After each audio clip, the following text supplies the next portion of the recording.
Cello, cello. We are waiting on B Sparrow to join us.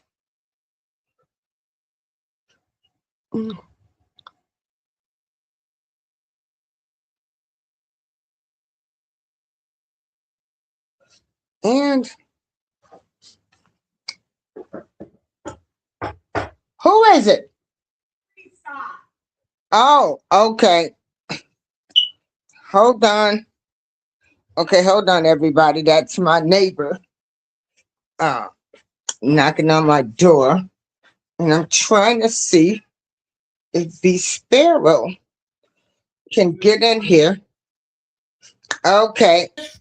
All right. There she is. What? Hey, Oh, B. wait, let me turn my camera Yeah, get McLionel. Yeah, because I'm going to start my YouTube show. Come on, McLionel. Thank you, Teresa. That's fine. That's fine. Okay. Hold on, everybody. My neighbor Teresa is visiting with the cat. on. So, hello? Why am I not hearing anything? Wait.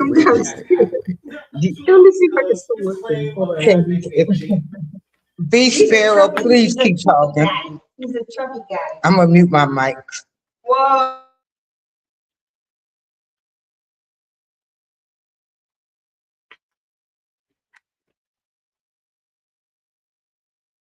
Why can't I hear anything?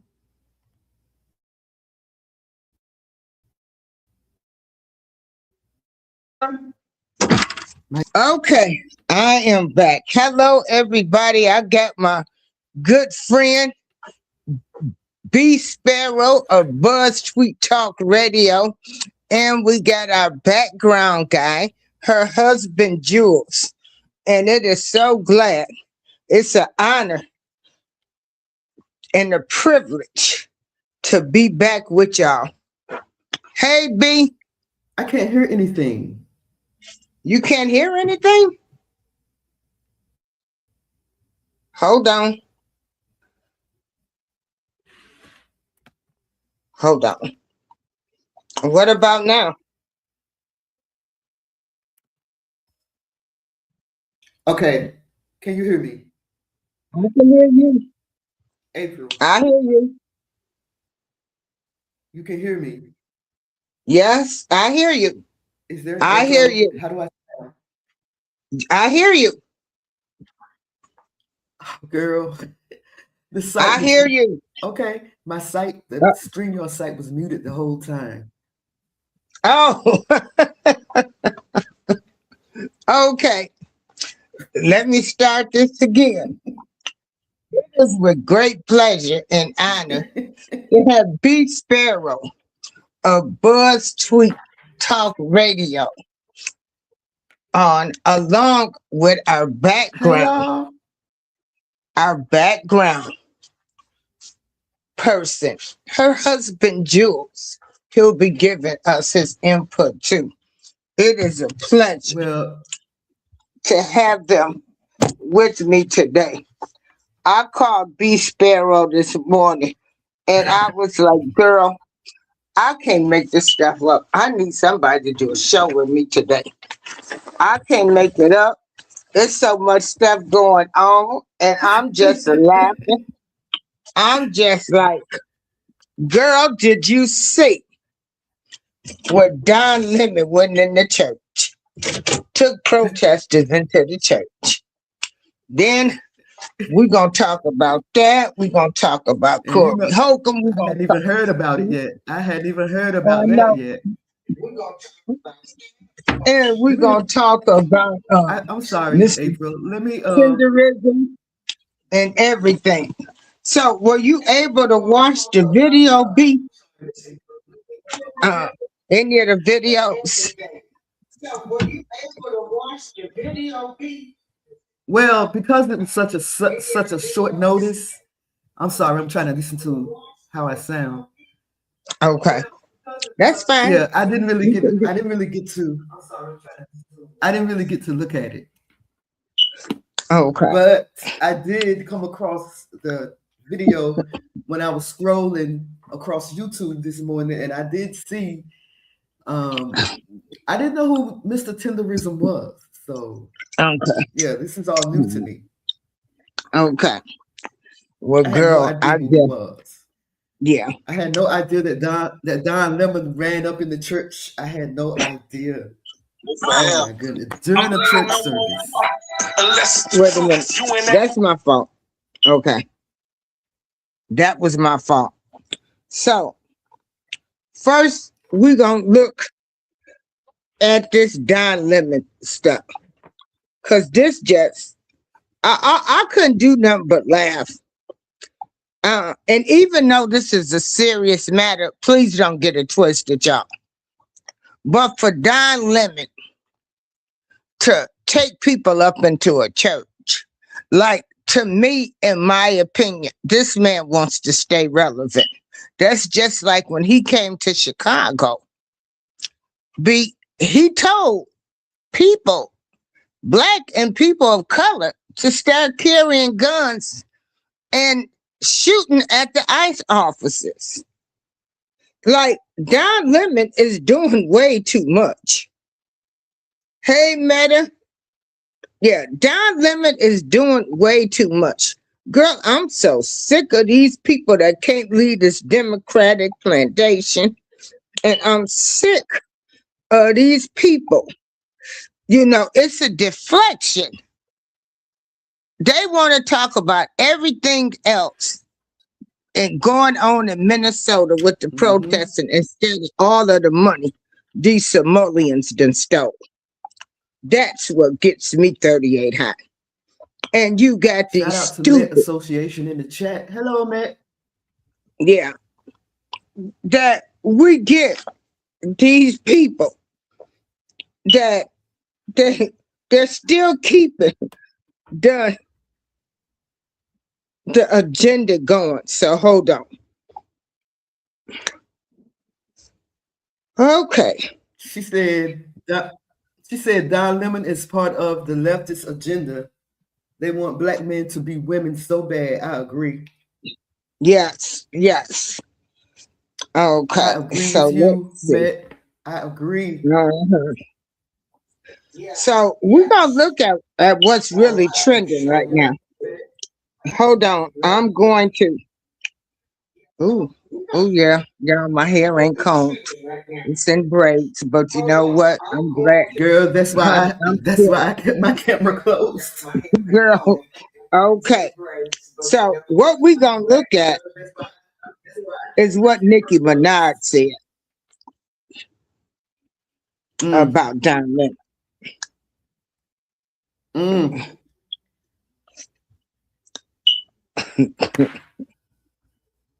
Hold on. And I love me some Nicki Minaj. Tell the truth. Because Nicki Minaj has been standing on her own. You know, they want to talk about her. She's been talking about Jay-Z and all of those people. So let's see. Oh my God, then I'm going to have all kind of.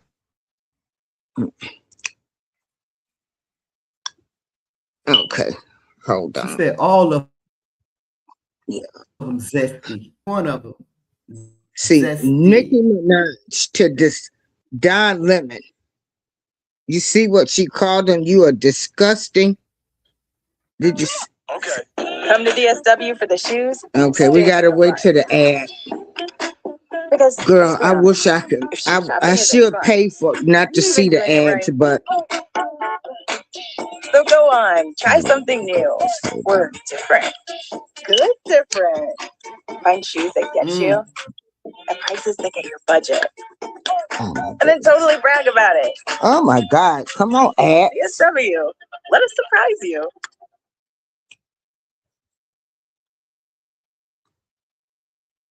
Oh boy. But anyway, till that it comes up, it's saying Nick. This is an operation that is a secret that they invited folks out. This is Operation Pull Up, more of a clandestine operation. We show up somewhere. They don't expect us to come there. And then we disrupt business as usual. So right now it's kind of mayhem. We're not part of the activists, but we're just reporting on them. Did they explain to you why they're here? They did not. They said that there is someone here in Easterwood who is a member of ICE and he's a pastor of the church. Our church had gathered for worship, which we do every Sunday. We asked them to leave, and they obviously have not left. So this is what the First Amendment is about the freedom to protest. There's a varying array of views in this church on politics of immigration. Recognize the complexity of the issue. This shows you just how divided America is. When you look at the protesters here, and then you look at the people there praying, and you know what's the interesting thing? If these two groups could just get together, they might figure out what to do. I don't necessarily agree with everything that's going on in the Twin Cities right now, but I don't think it's good to fight fire with fire. I think it's good to speak up. I think it's good to protest, but I think it's better to do it in a peaceful way. Yeah, that was interesting to watch. And you know, I've imagined it's uncomfortable and traumatic for the people here. They think if you lost and this didn't accomplish anything and you went into their house, the house of the Lord. The reality is the house of the Lord is a place where love lives. It's not a place where you can have a pastor masquerading as the director for the field office of ICE in St. Paul. Wow. Wow. So, who in the girl? I bet he wouldn't run up in no black church like that. Girl, let me tell you. Hold on, let me turn this screen up. I bet he wouldn't run up. Oh, what happened? I bet he wouldn't run up in no Baptist church like that. I'm sorry. Yeah, Roland Martin, Dr. Umar, Don Lemon, all zesty and zesty. Yes. April. Huh? April. Do you know that Mega is trying to call for Don Lemon to be arrested? Yes. They want him arrested. He needs to be. He needs to be arrested because, for one, what that ICE agent does, if it's true, like these are people of the law, y'all want to try to go for these people. Like, these people are law enforcement. They're doing a job. They apply for a job to protect this country and get illegal immigrants out of the country. Not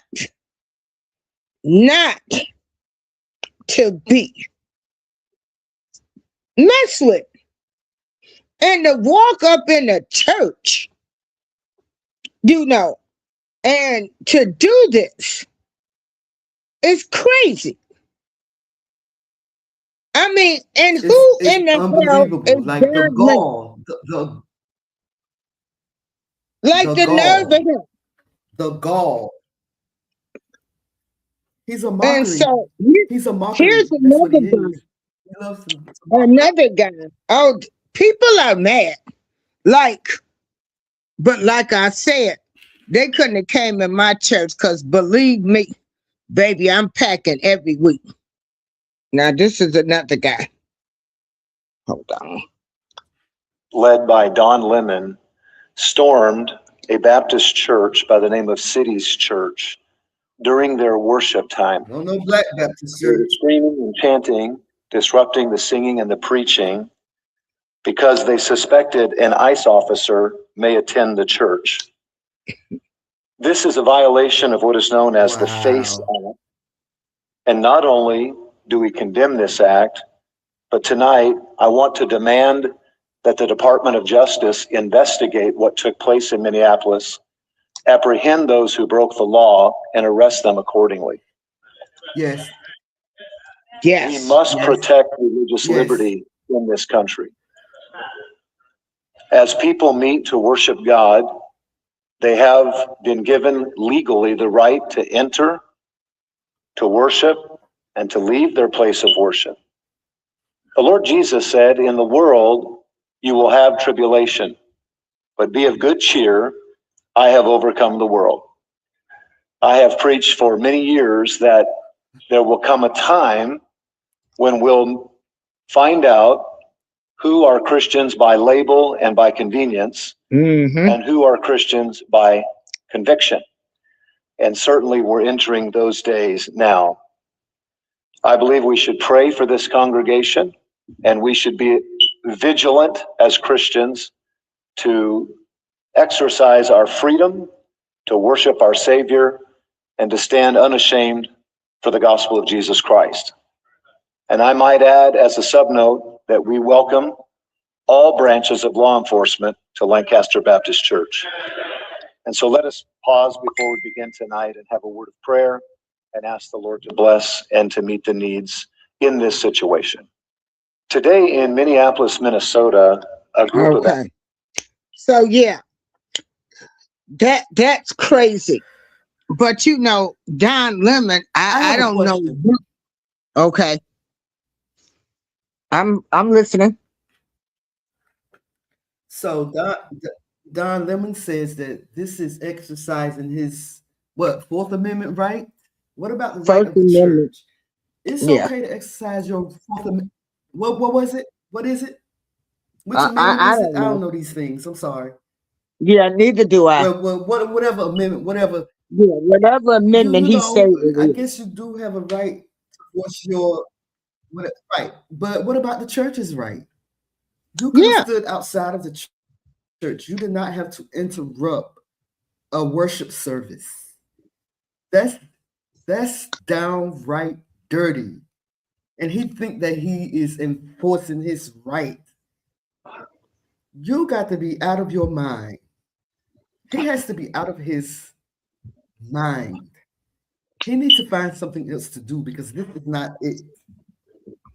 This is not it. And I hope and pray that, well, I'm not going to hope and pray, but if they do arrest him, he deserves it. He deserves to be arrested and thrown in jail. But check this out. Mega activists are calling for him to be arrested, and I hope that they fall through arrested. But B, you got to remember, Don Lemon. I mean, he's not a believer of God because I guess he missed by some more in Goliath. I mean, oh my God, I can't even say it right now. But you know what I'm talking about. I guess you didn't see the interview. I guess you Sodom and Gomorrah. I guess you didn't see the interview with him and Candace Owens. Yeah, because I had to have my coffee. I got to drink my coffee and then. Yeah, but Don Lemon, he ain't reading the Bible, cause baby, I guess he forgot about Sodom and Gomorrah. So he don't have respect for the church nor the Bible. Okay. He does not.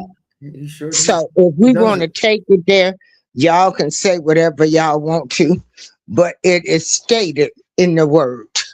So go read the word, Sodom and Gomorrah. Don't tell me what I don't know and I need to do my fact checking and research. Yeah. Don Lemon need to go read Sodom and Gomorrah. While he trying to walk up in the church. Let's see, my thing is live your life, but don't try to push your way of life on other people. Don't try to make other people accept your lifestyle when they say, I'm not with your lifestyle. I'm not down with it. Do what you want to do over there. Keep me out of it. That's between you and whoever you deal with. But as far as I'm concerned, I don't. My household don't get down like that. We don't get down like that, and that's your thing. That's your thing. Don't try to put it on me. Yeah.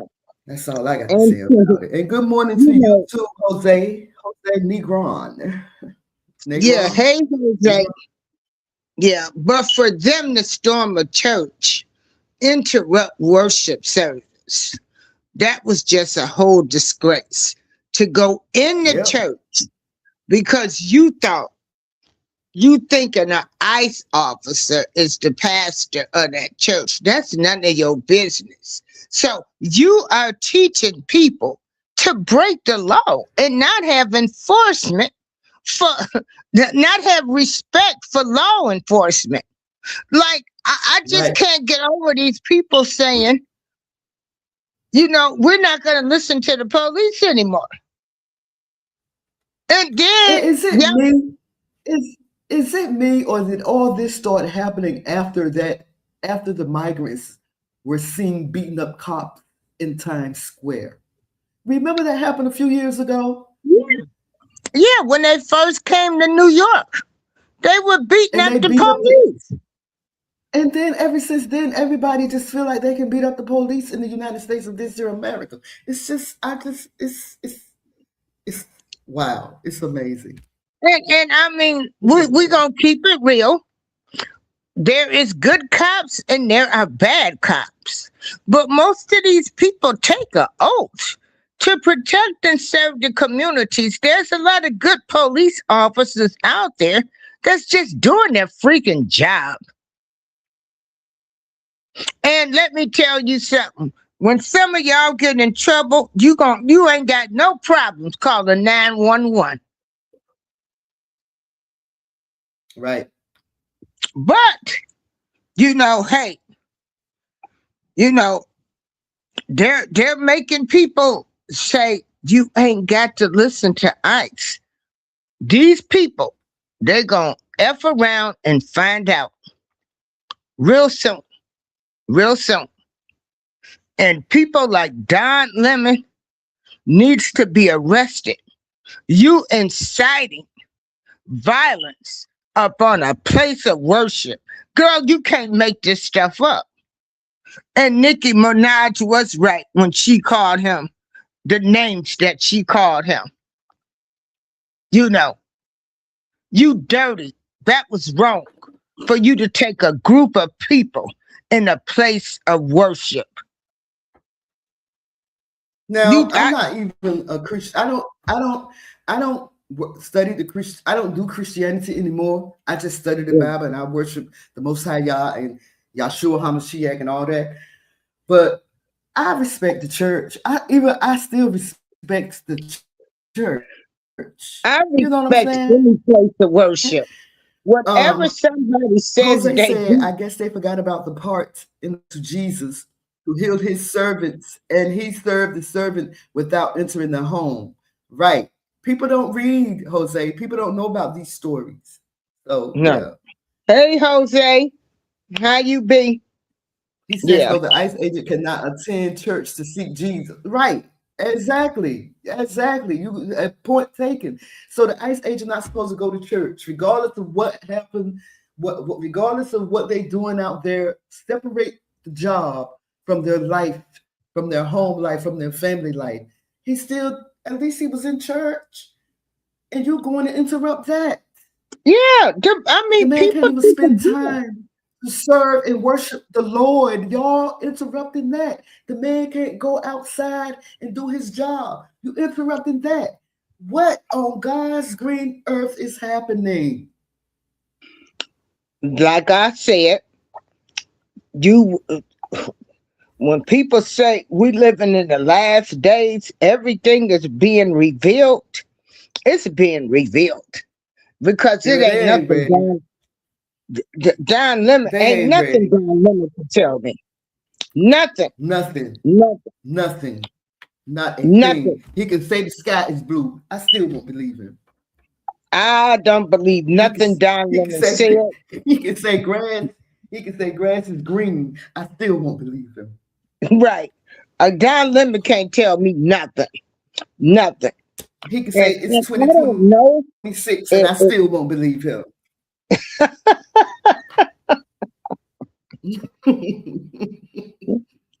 You can't make this stuff up. Like, I'm like, this showed up in my news feed. And I was just like, are we serious right now? Like, am I serious? Like, am I really watching this? Like, You know what's happening? You know what's happening, April? You know what's what? happening? The Most High is putting blinders on people. He putting blinders Oh, on yeah, people. you can He join said the he was going panel. to do this. Jose, let me He's drop putting the link. blinders on people. Yeah, you can let me put the link down here. He's putting blinders on people. So a lot of people not seeing what's going on. He said he was going to do it, and he's doing it. Yeah. And a lot of people are not paying attention. All these things that's happening. Look at, I'm about to go way off topic now. But if you look at Jared Kushner and Donald Trump and what they're trying to do in the Middle East, trying to make the middle smart cities over there for the wealthy, that's why they blew it up. If you look at that, all that stuff is biblical. All that stuff is written, and nobody is paying attention. No one's paying attention. Well, very few are paying attention. Y'all call him Jesus. I call him Yahshua. He's around the corner.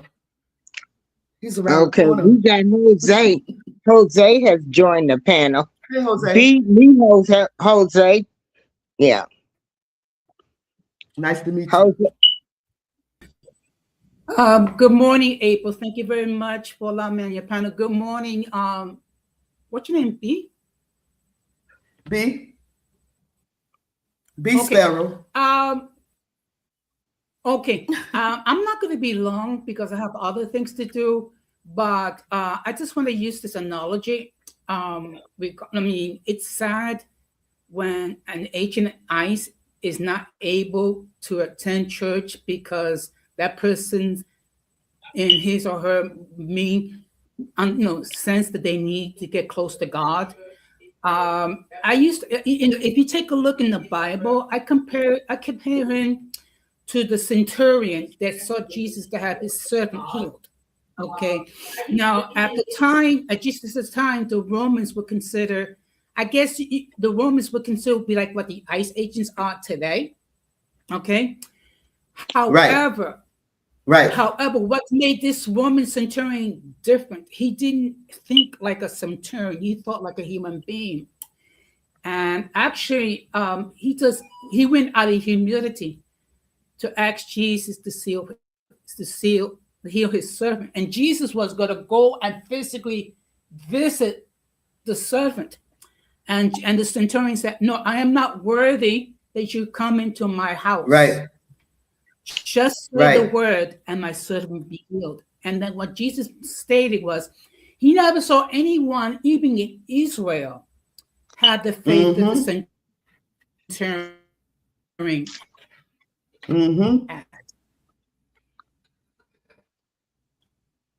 See, we got some people that know the Bible up in here. So I compare the ICE agents to the Romans because they sense that there's something lacking in their lives. They sense that they need direction. They sense that they recognize that they are a sinner and they deserve to burn in hell, and they're trying to seek God's mercy.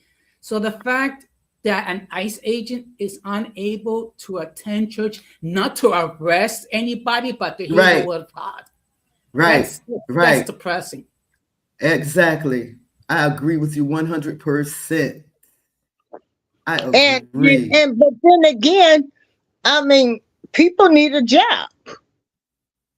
And their job is to get rid of illegal immigrants. They have a job. So, I worked as a correctional officer. I could only imagine if people that were in prison. If these people would have came to me, you know, even though it was hard, and I worked at Stateville. So, I was always offered, oh, you can do this. Can you bring me in this? And I would say, no, no, no. But thank God that I knew some folks where, like, no, don't even come to her with that. But some people were threatened to on their jobs, being correctional officers. So, this is crazy. No respect for law enforcement, period. It's like they've allowed them, like, if ICE comes into a town to just do a job, then we're going to disrespect them. We're going to fight them. We're going to taunt them. And they are hiring. You might, hey, shoot, times get hard enough, we might become ICE agents. Shoot, they hiring. They tell me they looking for people. So, yeah. Wow. So, do you think Don Lemon should be arrested? I do. Okay, if the allegations are proven true that he actually invaded a church because the pastor is a quote unquote ICE agent, yes, because your rights end when you interfere in my rights. Okay. Exactly. I have a right Well of freedom said. of worship. Well said. Okay.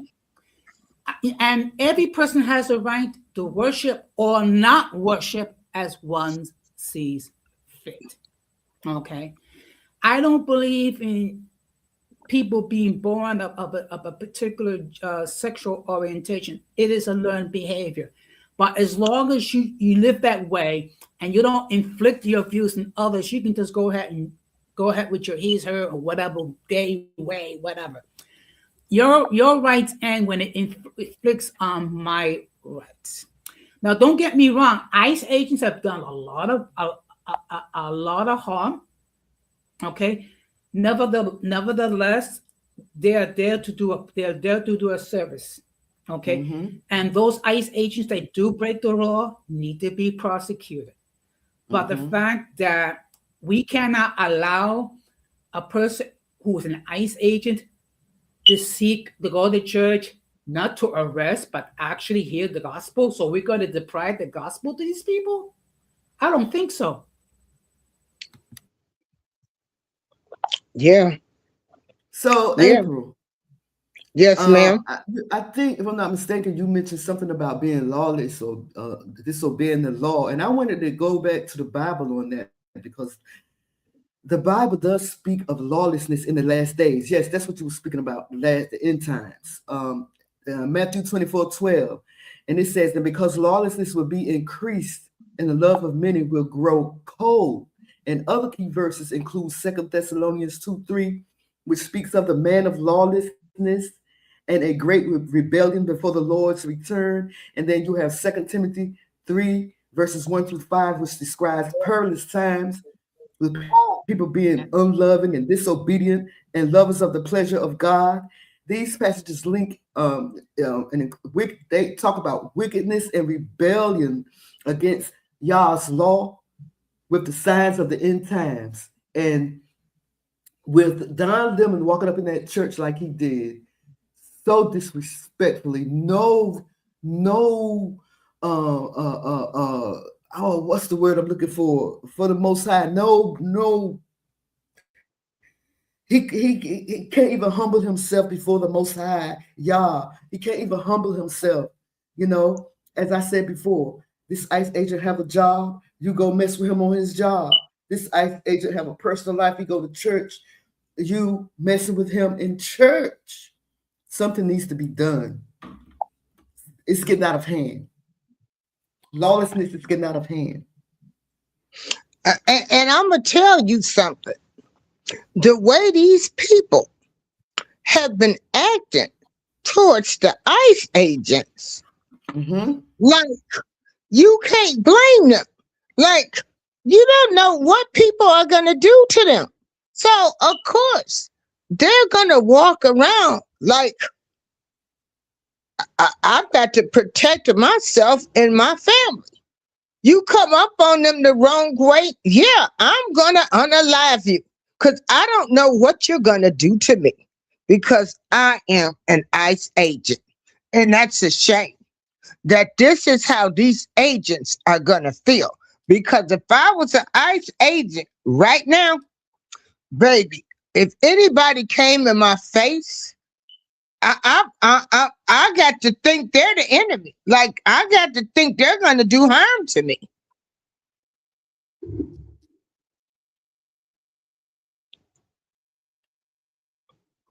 So, what are y'all thoughts on that? So this is a good segue to talk about.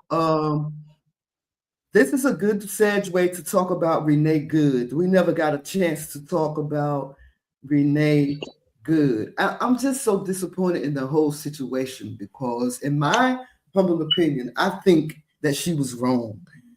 That doesn't give him the right to do what he did. Now, granted, just a month prior, this man was dragged by someone who's trying to get away. They dragged him several feet down the road trying to get away from him. He was trying to do an arrest, and they dragged him several feet away.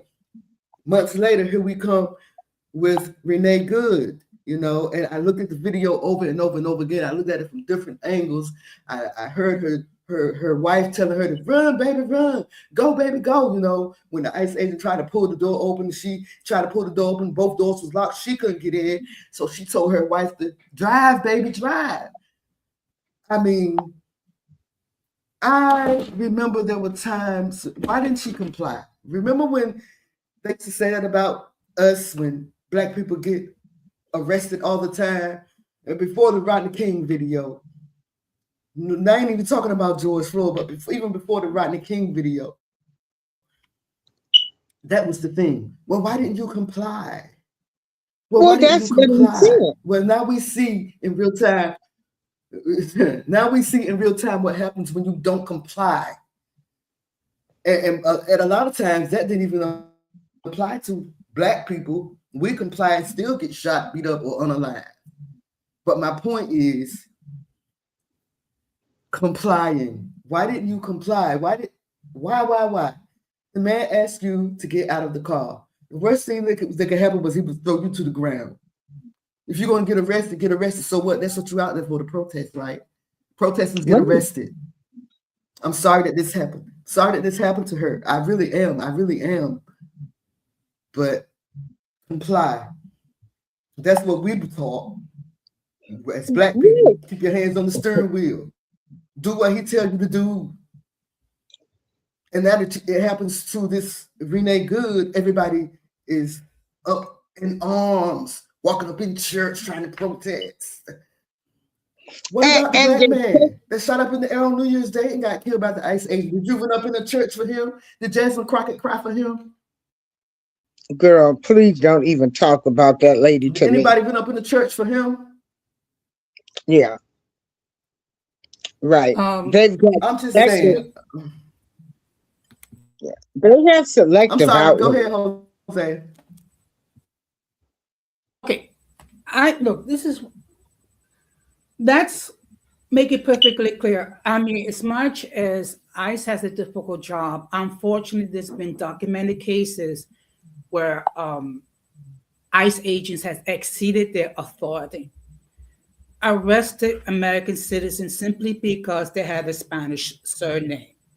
And when then when they were asked to produce documentation and then they comply, the first thing that came to the mind, all those documents are forged. Okay. I have a huge problem when NYPD have to produce body camera, but yet ICE agents don't. I mean, that's a good point. Okay, yeah, that is a good point. And I'm not saying that they have a difficult job. They have a difficult job. However, with the NYPD, they have to have body camera, and they have to turn on the body camera on when, particularly when they affecting an arrest, and they're not hiding behind a mask. These ICE agents are hiding behind a mask with no body camera. So basically, it's your word against theirs, even if you are fully in compliance. And there have been numerous cases where Latinos have been arrested simply because they spoke with English with a foreign accent, or they had a Spanish surname and nothing else. ICE agents have a responsibility, have a purpose, but they have to be under the same standard as all law enforcement, meaning they must have body camera, they must have identification, and they should not be hiding behind a mask. Well, I think that if it wouldn't have started off being so bad, because we've got to admit, you had the mayors of these cities telling their citizens of their cities, towns, state. You had the mayors, the governors telling people that they don't have to listen to ICE. So this is what we get. You had this stupid mayor in Chicago, Brandon Johnson, then Lori Lightfoot. If ICE comes, they're going to have to be dealt with. They're going to meet what they don't want to meet. Then you had Don Lemon that was in Chicago telling people of color, that they should carry guns and be ready to unalive ICE agents. So this was brought on by these Democrat people, gatekeepers, to keep the mess going, because nobody said anything when Obama deported more immigrants than Donald Trump has ever deported. Obama had kids in cages. You didn't have this much time. Americans too. Yes. Obama. And so, of course, Obama there's deported more Americans accidentally too. Yeah. Of course, there are going to be a few innocent people that get arrested. All they have to do is prove that they are a United States citizen, and they let them go. That's like when they raided the building in Chicago that the Venezuelan gangs had taken over. There were some people that went downtown, some black people that they arrested, and they let them go. So, I mean, in the midst of this all, like, you know, they've got a job. They're meeting a public that's ready to unalive them. They've been told by mayors and Congress people and governors, you don't have to comply. You don't have to listen to them. So I'm sorry, whatever an ICE agent does to these people, I'm sorry, because now this is one instance where I can say, they fear for their life, because they've made it where nobody respects ICE agents. I have a question. Okay. You said Don Lemon was telling protesters to get strapped and be ready to unalive ICE agents. What do you think about what do you think about that Black Party Panther leader that said practically the same thing? He said no one would have gotten touched. You know what we mean when we say touched, if they were present in Minneapolis amid the ICE protests. People talking about this too. This is one of the first things that popped up on my timeline about the members of the Black Party being seen at the U.S. Immigration and Customs Enforcement protest in Philadelphia, following the tragic death of Renee Nicole Good in Minneapolis. He said if we were there, not a single person would have gotten touched. What do you think about that?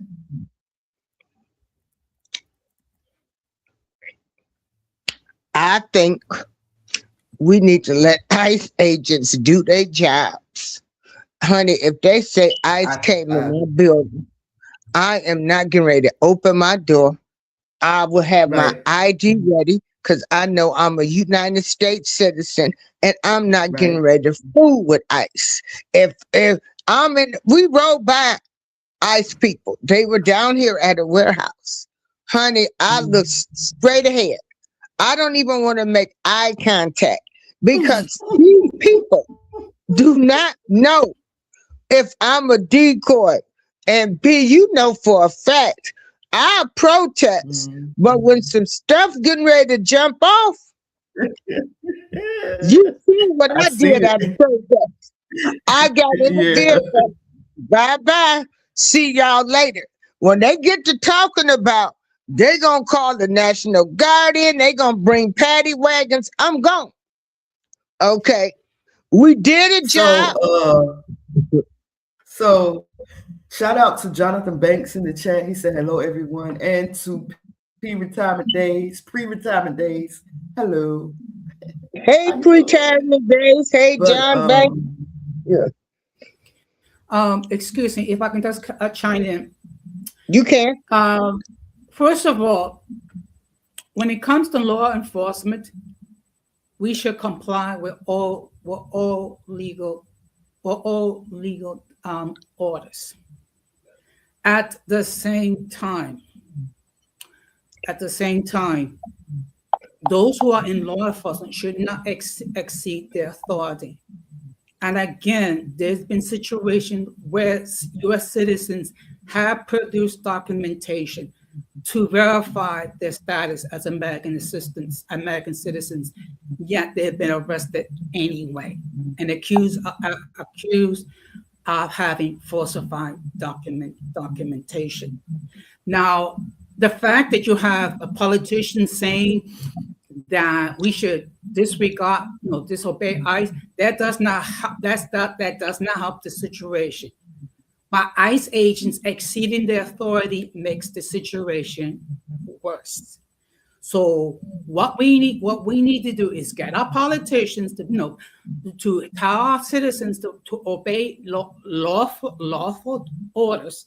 Number one. Number two, ICE agents should not be exceeding their authority, which means they should not be hiding behind a mask. They should have body camera, just like every other type of law enforcement. Okay. And again, I understand it's a difficult time, but let us not assume that ICE agents are completely innocent in all this.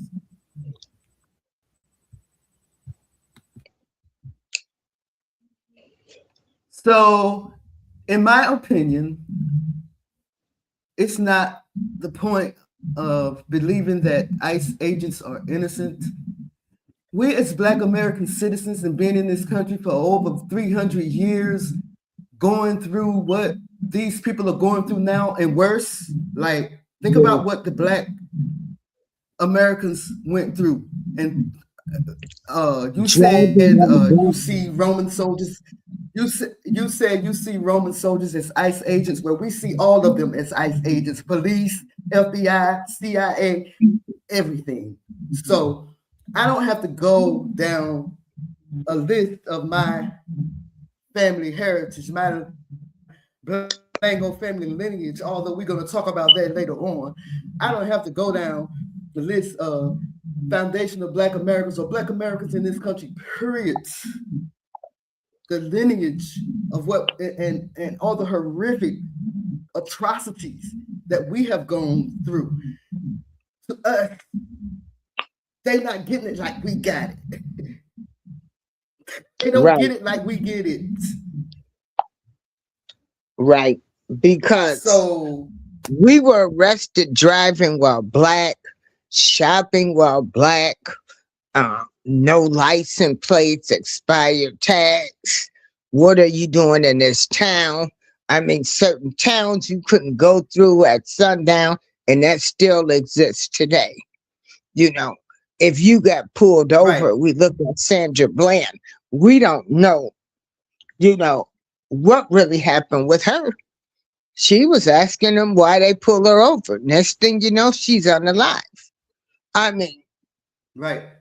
so I mean, we could go on and on and on and on and on, even today, on and on and on and on and on. So what they doing to y'all, or I mean, I'm sorry, not to y'all, but what they doing to these people out on the streets is nothing new to us. My thing is, these citizens need to stand back and let ICE do their job. They act like, you guys act like these ICE agents don't know who they're going after. They know exactly who they're going after. They know exactly who they're looking for. But when you got hundreds and hundreds of people surrounding them, throwing stuff at them, hitting them with cars, blocking their entrance, doing all these things to prevent them from doing their jobs. I mean, come on. Come on. but check this out. Oh my God, I lost my train of thought. Um, oh God, say something, Jose or B. I lost my Okay, train of thought. if I can kind of, first of all, let's make it perfectly clear. What the African American community endure is something that no other community endure. First of all, for hundreds of years, they have been deprived of their identity. They're deprived of their language. They've been deprived of their culture.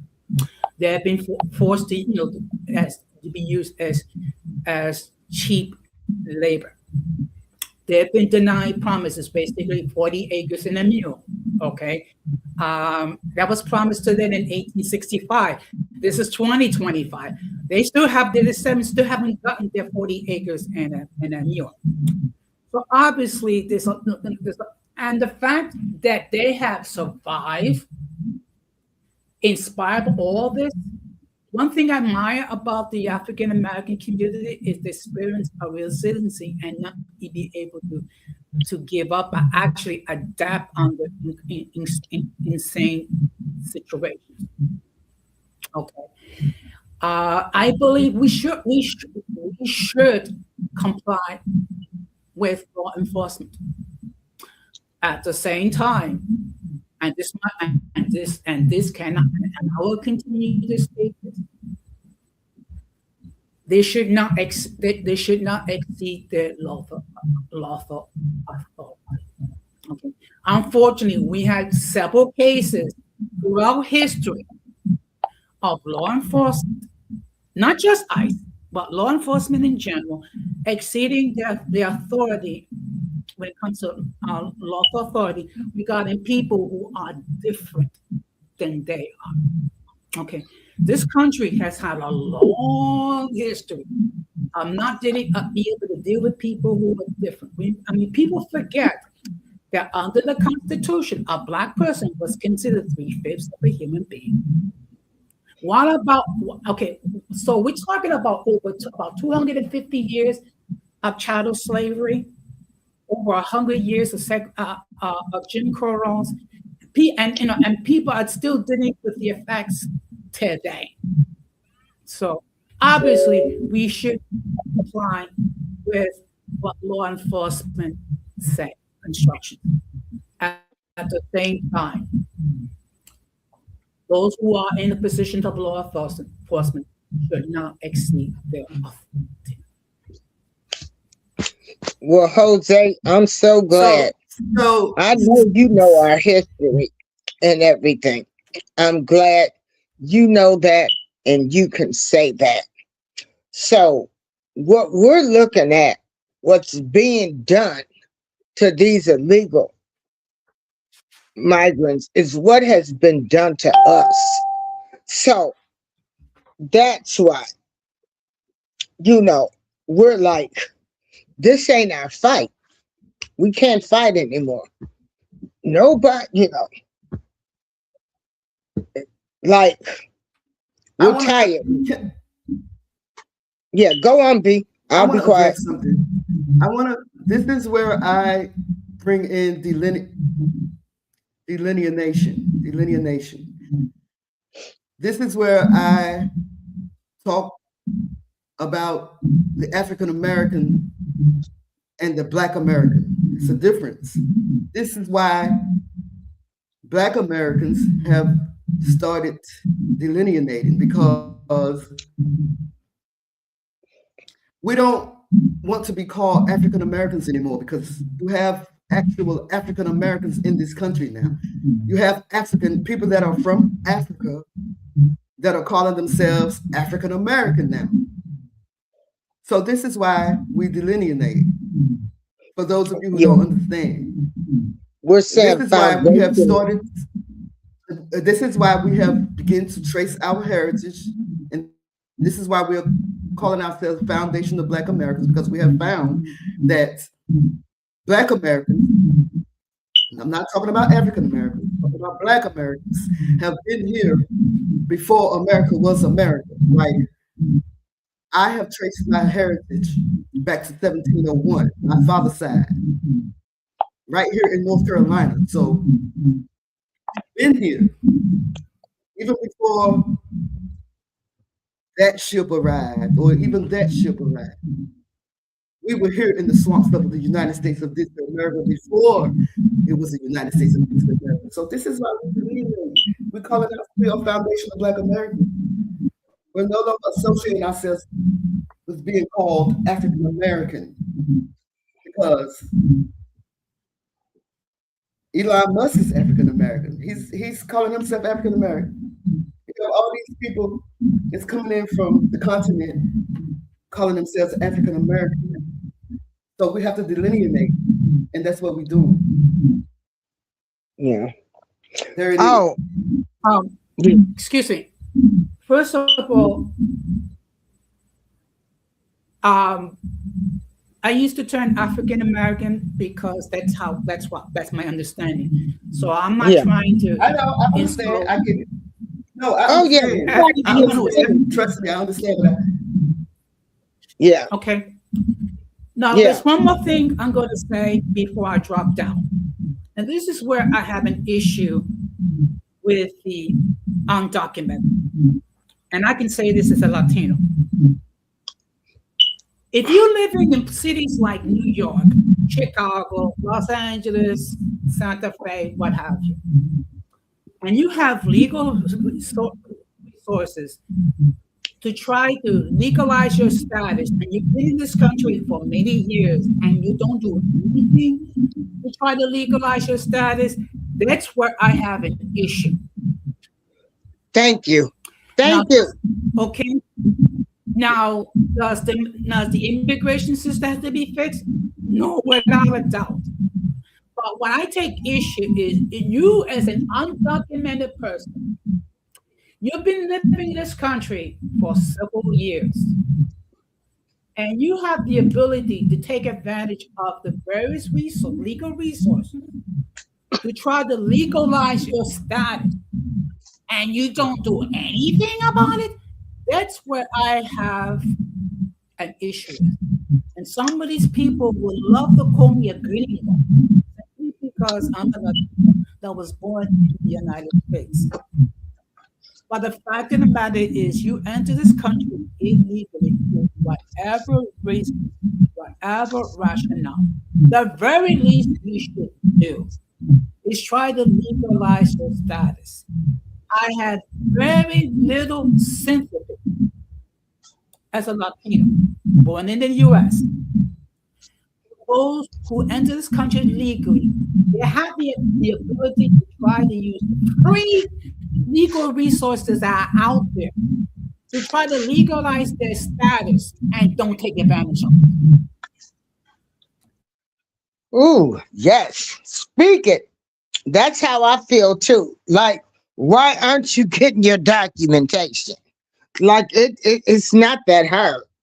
They got all kind of centers. But to me, they play the system. That's the only way. They take the cash under the table. That's why they all live in one house. And I'm not saying all of them, but the majority of them. Because that's why they all live in one house, because they're getting paid under the table. Okay, cash money, tax-free money. So yeah, they can build up their neighborhoods and make them all colorful and stuff. Because you got undocumented, they can go down there, they can get welfare. being an undocumented immigrant, but I'm only getting $24 a month and I've paid taxes. So that's the problem I have with the whole process. I don't hate the people. I hate the whole process. And hey, you know, to me, the way I look at it is they came over here. Some of them were legal. Some of them were illegals, undocumented. They were bringing in cash money, getting paid under the table, saving their money. And that's how they were able to advance the way they advanced. Now, that's just how I feel. And I believe that's why a lot of Latinos voted for Trump, because it's a lot of people that think that's unfair. Because you got some people, they've done what they needed to do to stay in this country. Oh, and where I had my train of thought at is when we were talking about the ICE agents.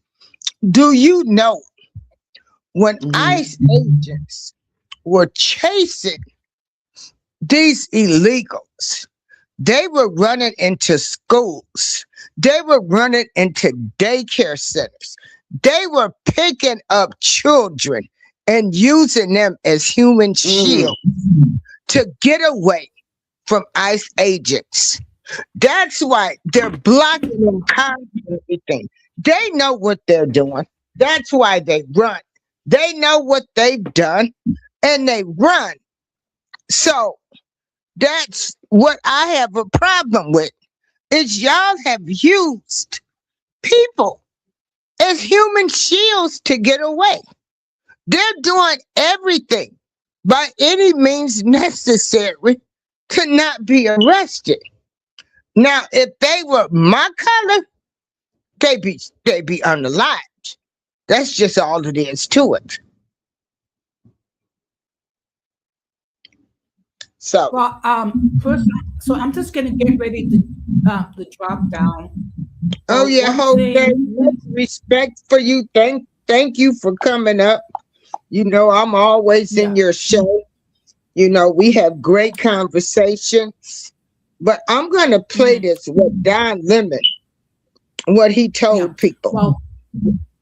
Well, before you do that, I'm just going to take my leave. Thank you very much, April. Thank you, East Sparrow, for this, interchange of ideas.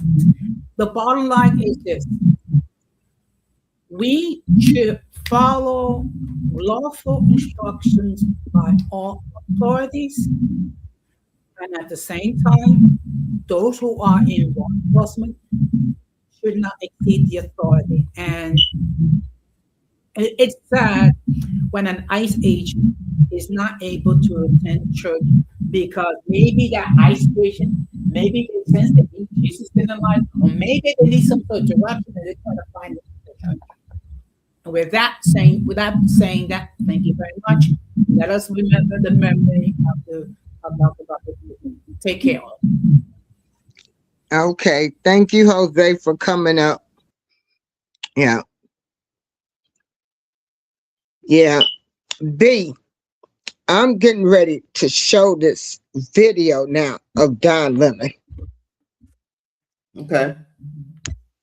American or Mexican American or whoever you are, go out in your place where you live and get a gun legally, get a license to carry legally.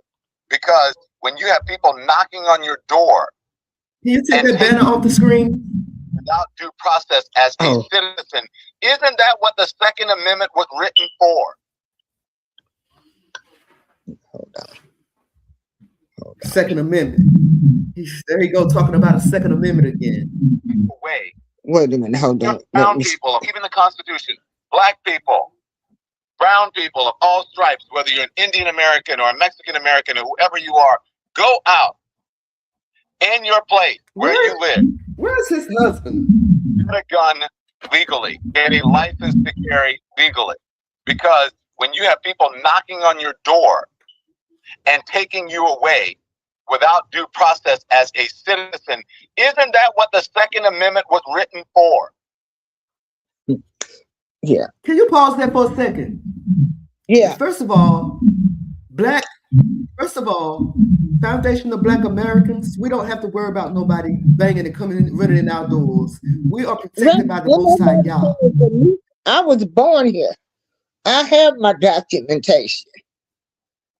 As far as I know, it could be illegals living in my building right down the street. Like I said, what was it, 2 weeks ago, they were at this warehouse. Girl, let me tell you, when we drove by, I did not look at them people. I did not want them to think I was a decoy. People don't realize when these ICE agents, I mean, when they're on the ground, when they're doing their job, they don't know who's being sent to be a decoy. I mean, you got a lot of people that's really mad out there. So you got the drug traffickers, you got the organ traffickers, the melanin traffickers, the child sex traffickers. You got all of these people that these people are fighting against. And then, do they know they got people following them? Baby, I'm not looking at ICE agent in the eye. They can say whatever they want to say about me. But I wasn't born yesterday. And I'm not getting ready to look at them folks. I'm going to keep going. I'm going to mind my own business. Hey, April. Huh? Yeah. I don't know. I can't find that scripture right now. But the Most High is telling us to stay in the house. Yeah. He said there's going to be a time that's going to be so crazy that we just better stay in the house. I didn't find that scripture. And that's what's happening now. We staying in the house. Go to the store. Minding our business. Martin Luther King event. And people, I need y'all to be aware that don't be fooled. A lot of these protesters, okay, they are paid. They are paid protesters, okay? I need y'all to know that. Don't believe the hype and think all of these people are out there. They're paid. They're out there protesting for this cause. These people are paid. They are paid protesters that go around and they all know each other and they pay people to protest. So don't believe that hype. When they show you all of those people, they're paid. They're paid. So, you know, that's all I can tell you. They're paid. So, and that's what I need to tell people. They're paid protesters. They're paid. When they were having the King's rally, we could have, they were paying people $200. Diddy paid people to protest at his trial and wear a shirt for $25 an hour. Okay. Now let me tell you something. If I'm unemployed, if I didn't have any income coming in, who knows? It's free cash money. But don't think that them people are really out there protesting for that cause. They are paid. And people will do anything for money. Times are hard right now.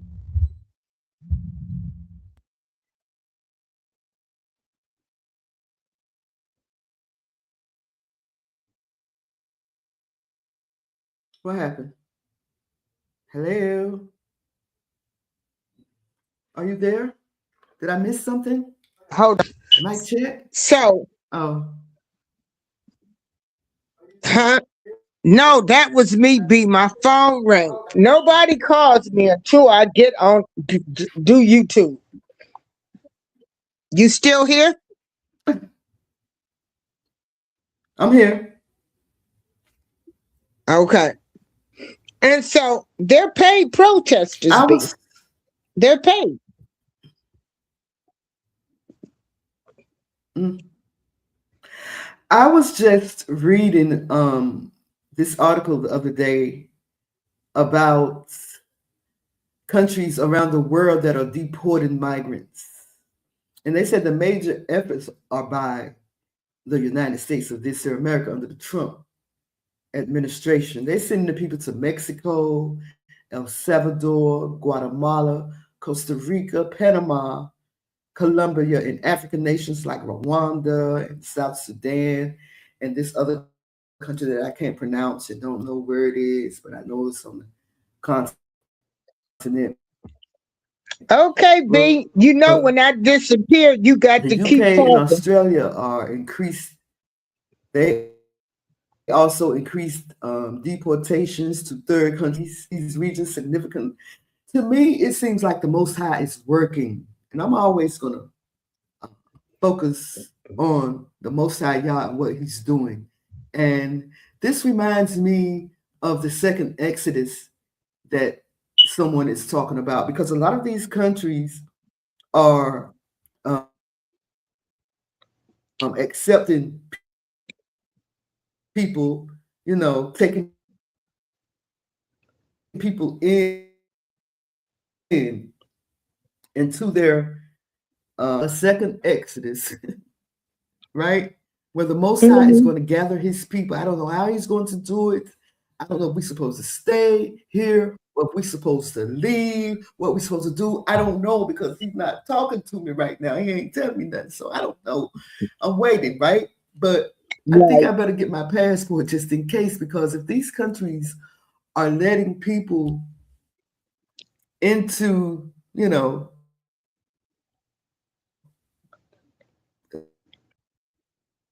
migrants or whatever, I think maybe. But then again, at the same time, right?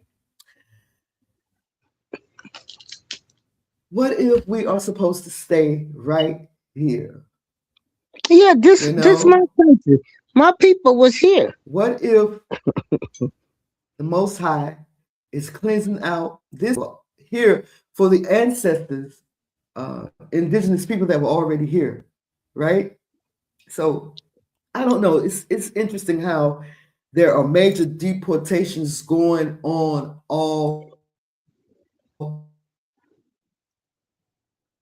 over the world.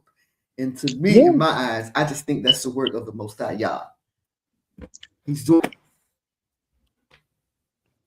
Now, B, you were talking about the lady in Minnesota. All that is a distraction. That's all we can really do. Wait on the Most High Yah. See what happens. Right. And just pray. Because I tell people, I ain't never starved and I ain't getting ready to starve. I ain't never been hungry. I might have been hungry for something I couldn't Me neither. eat. I mean, okay, but we got survival skills. It's in us. We gonna make it. Absolutely. We gonna make it. And if you don't have any, but if you don't have any, you better get some now. Now I want to show you survival skill. What the police chief in Chicago said. Federal agents. Wait a minute, hold on. Let me make this clear. Federal agents, ICE, HSI, are officers.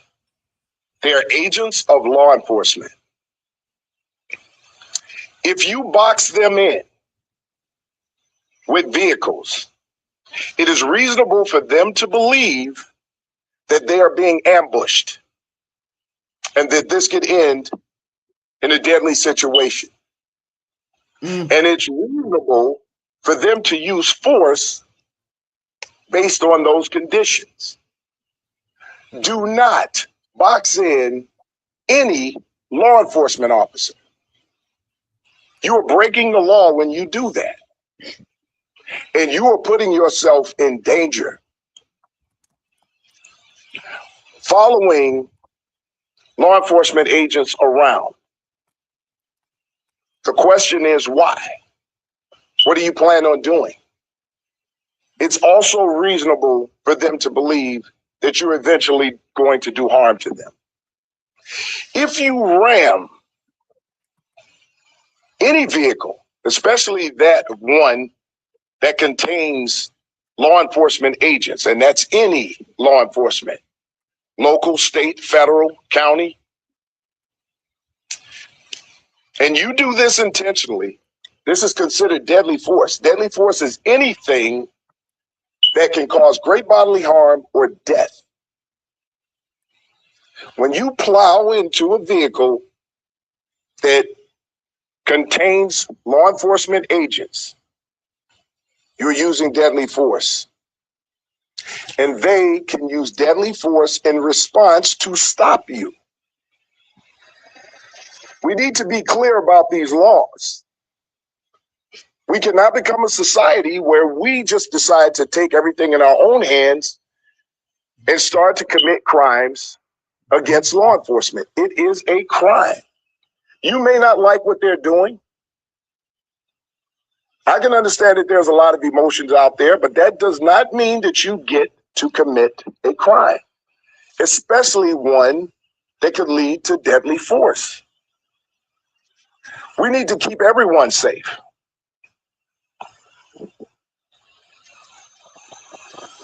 Our responsibilities when it comes to federal agents, and I've been asked these questions, we do not interfere with the duties and responsibilities of federal agents. Let me make this clear. So that was the Chicago police officer saying that, B. And people got mad. I said, y'all is really, I had to laugh at the ignorance of my people. They're telling y'all the way ICE has been doing them, like they're getting ready to shoot to unalive y'all. Mind your business.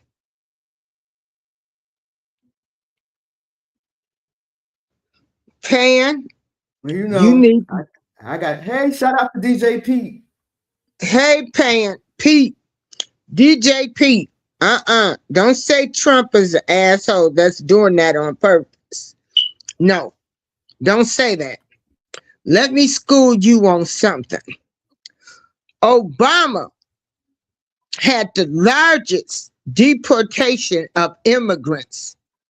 Okay.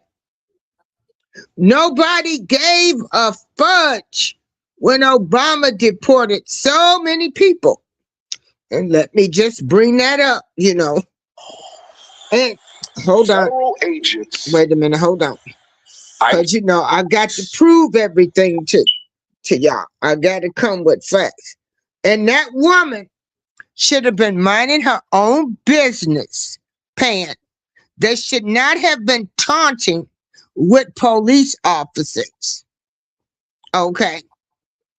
See, my thing is nobody wants to talk about her blocking ICE agents from driving through with her car. Nobody wants to talk about how she actually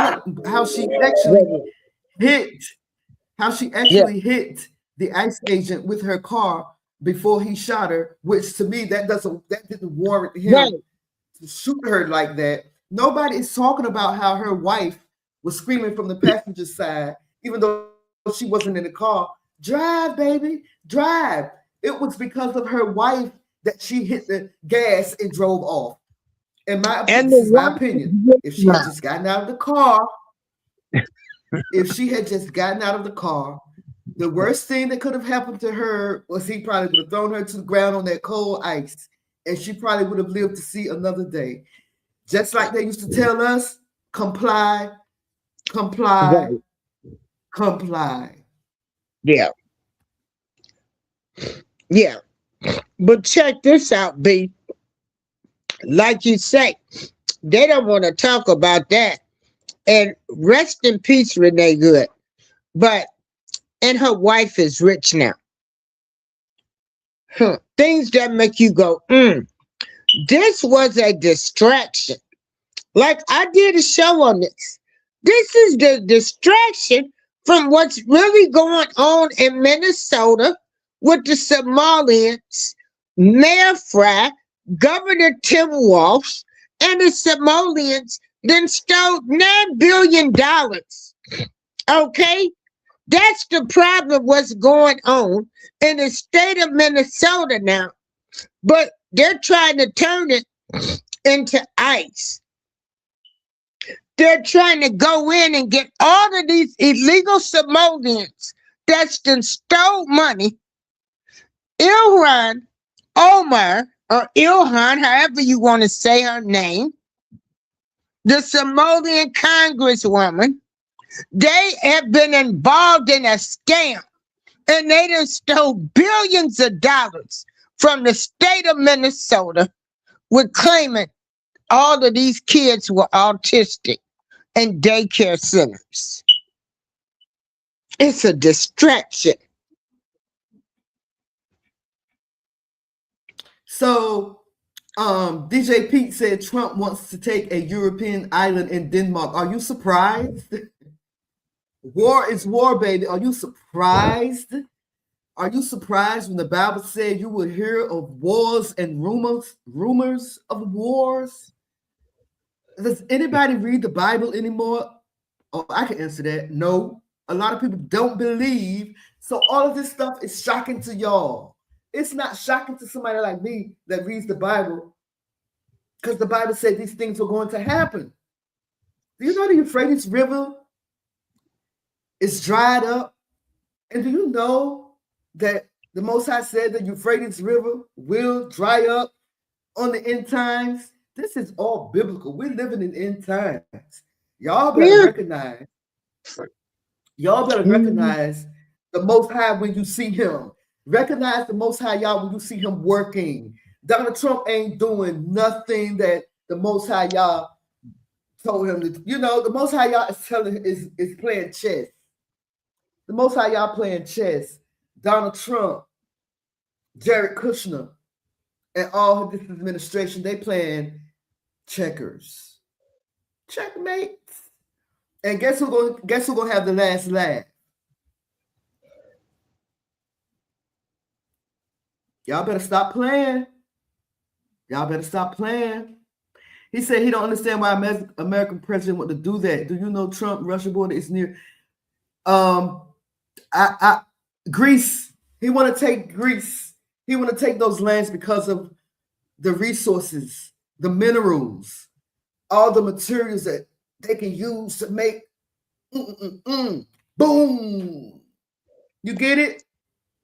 Yeah. Denmark must be a rich land. They must have plenty of minerals that these people can use to fight their wars, DJ Pete. He's trying to take Greece, Denmark, Africa, some part, you know, they just listen. These people are barbarians. It's in their blood. That's what they do. And a lot of people think it's going to get better. It's going to get worse according to scripture. This is all scripture. What Jared Kushner and Donald Trump trying to do in the Middle East by creating these smart cities and smart towns over there after they blew it up, that's all scripture. It's written. The Most High said it was going to happen. He's going to do what he said he's going to do. So don't be surprised by anything Donald Trump, Jared Kushner, or anybody do. He said, here in Greek, TV said that Denmark Island does not want to take it as an island, but he wants the oil. Who haven't? Okay. It's the resources. It's the resources. Boo-boo. the resources. Yeah. The resources. And this is nothing new. They've been doing this for thousands and thousands of years. Right. Right? And Yeah. gentrification and all taking over, taking people lands, and that's what they do. How do you think America became America? How do you think the United States became? Because before, this was the land of my people. My people were here first. I have proof. It is written. My people were here on this land first. And I don't like to say things just by saying things. I like to have receipts, and I have receipts.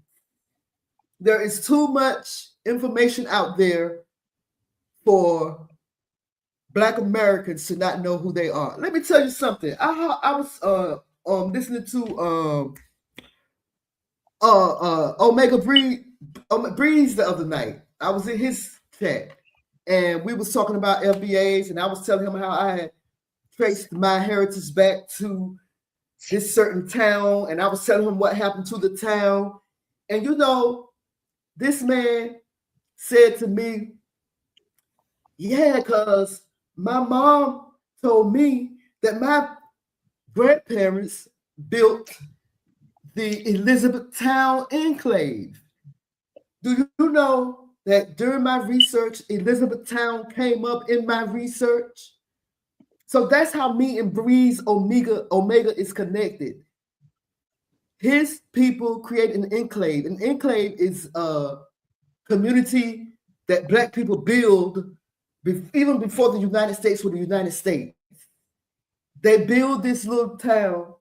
They were free men and women, and they had their own little community. They called it an enclave or an enclave.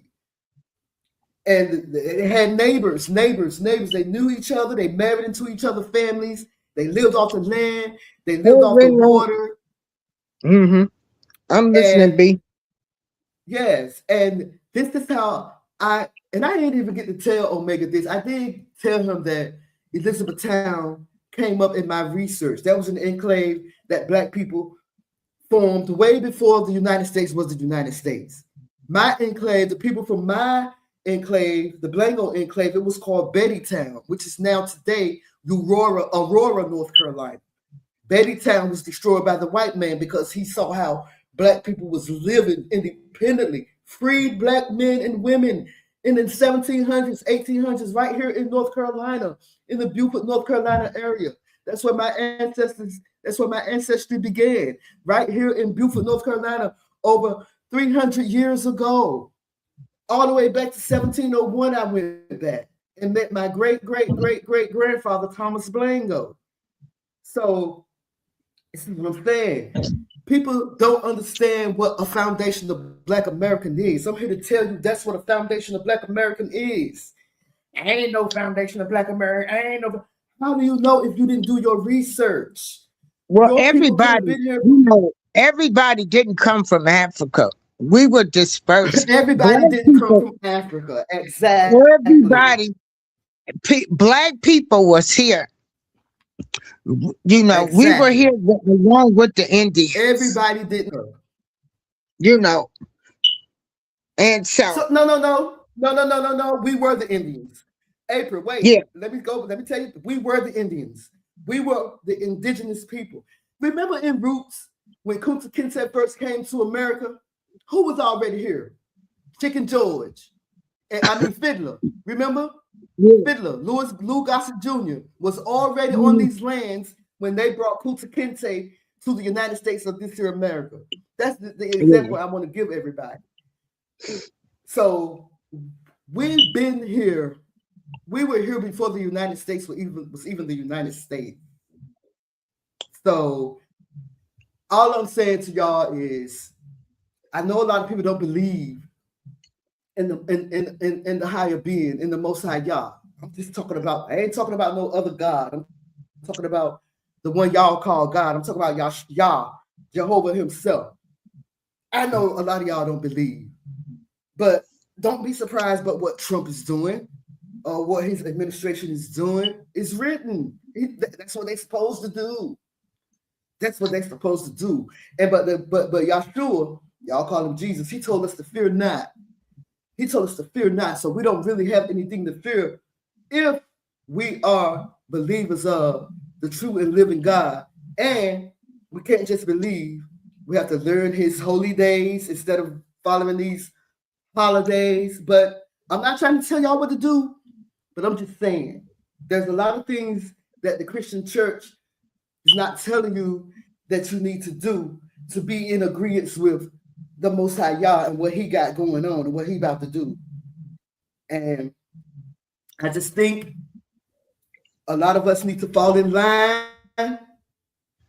behind what the Most High Yah is about to do, not about what Donald Trump, what Jared Kushner, not Nancy Pelosi, and all the Girl, Roland Martin, Don Lemon, Umar Johnson, all them, they zesty. Stop listening to these people, these so-called Christians.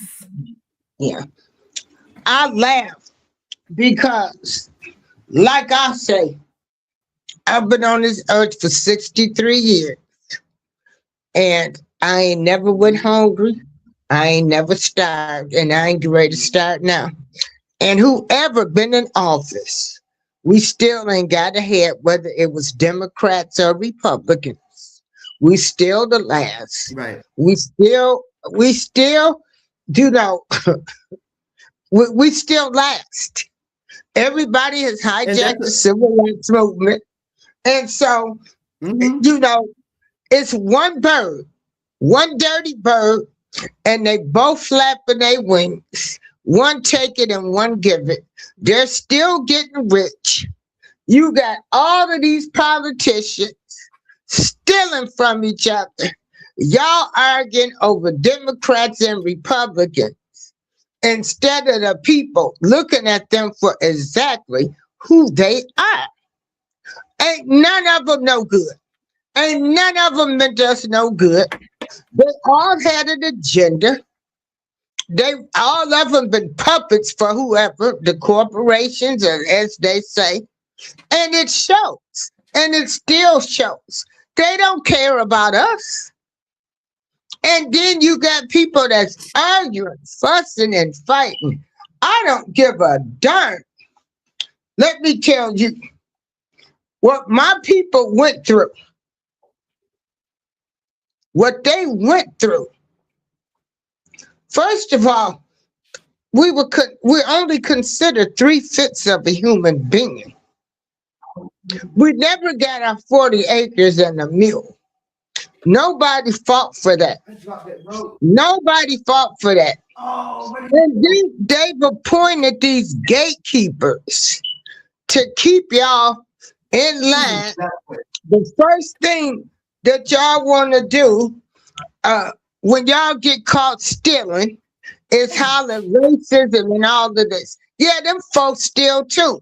But we ain't supposed to be like them. We're supposed to be separate. So I'm tired of people coming up with that excuse too. Well, they did it and got away. Well, we're supposed to be different. You know, they didn't do nothing to them because, well, no, that don't mean you should do it. And then holler racism, don't do it. Don't do it. You know, all of these black leaders, politicians that we have done nothing but stole from the black people. Okay, stole from their communities. They did just exactly what they were supposed to do, what they were paid to do, what they was put in place for. They come and sing a glory hallelujah, give us a change, talking about hope and what they gonna do. And April. Yes. Before I hate to cut you off, but before I forget my point, that's another reason for delineation. Yeah. Delineate. Yeah. That's another reason why a lot of black people have decided to delineate, because you got people that that's coming over here that hasn't even gone to through the struggle that any of our people, they ain't had no water hose sprayed on them, ain't no dog bit them, they ain't been hanging from no trees, and they just come over here and take advantage of what our people went through and what we developed and what we formed. And not only that, it's kind of our fault because we let them come in and do it. Well, no, That's they why a lot were of Black paid Americans puppets. are gatekeeping now. We're gatekeeping our property.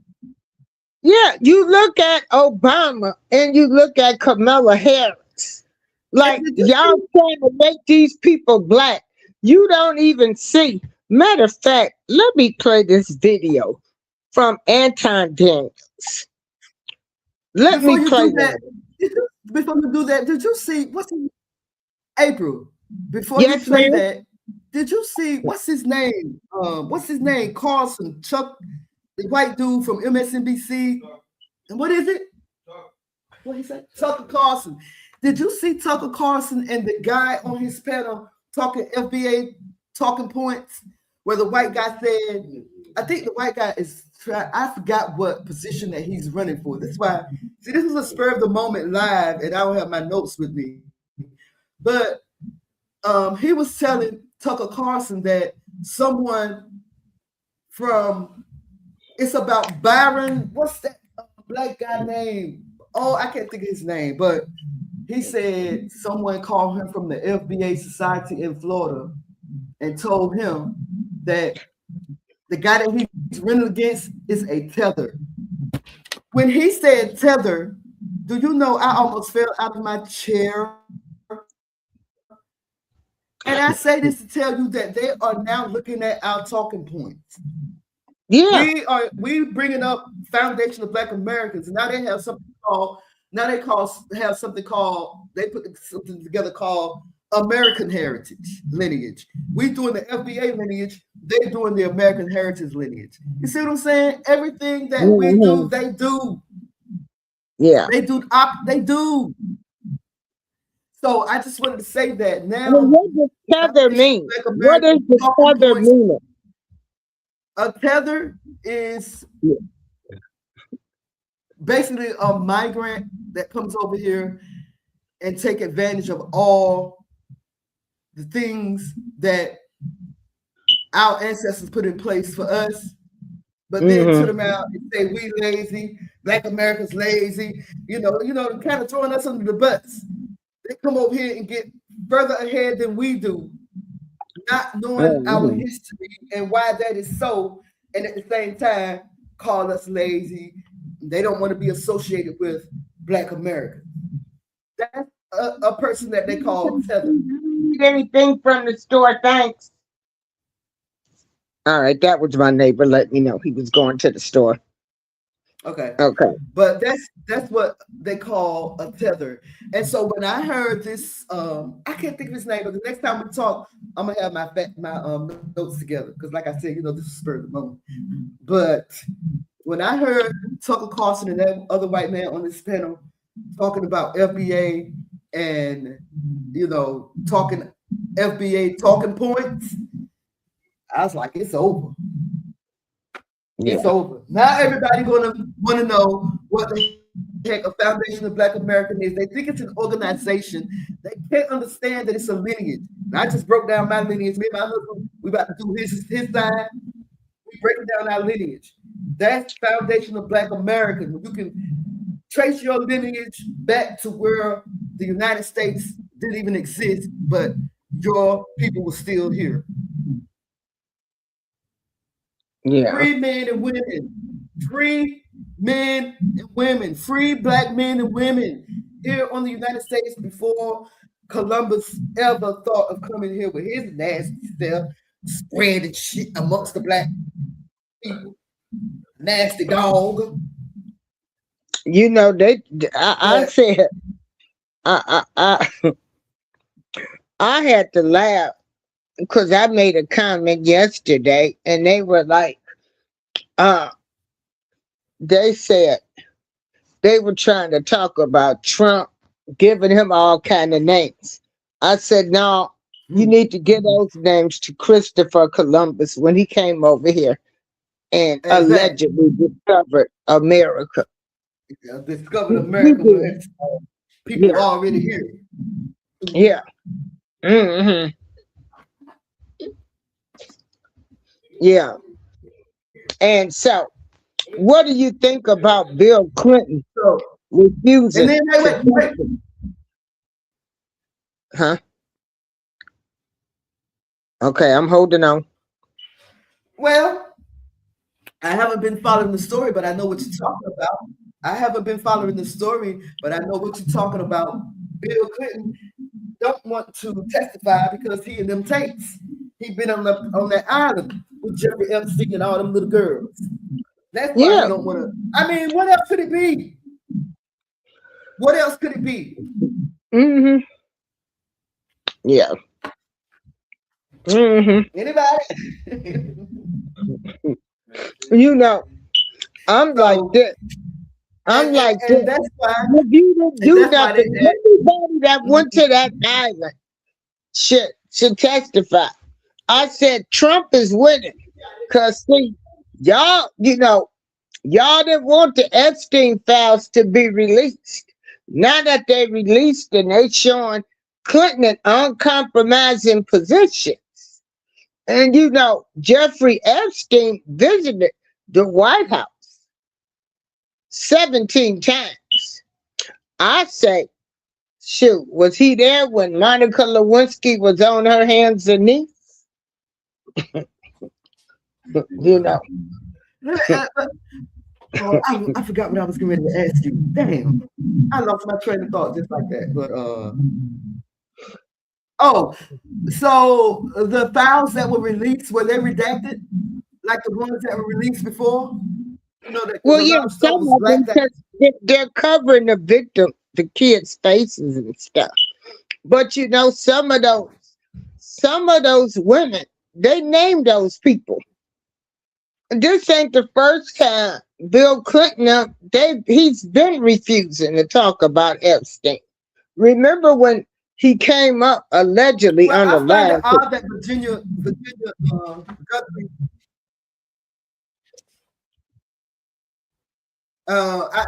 So listen, I don't know if you remember this. We did a show about that. His cellmate was named Nicholas Tattaglione or something like that. Tattaglione. That's what his cellmate.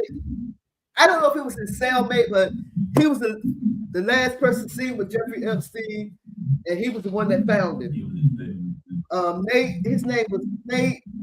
Oh gosh, I did a show about it, but I can't think of his name right now. So all that stuff, everything is suspicious. As far as I'm concerned, Jeffrey Epstein might still be alive.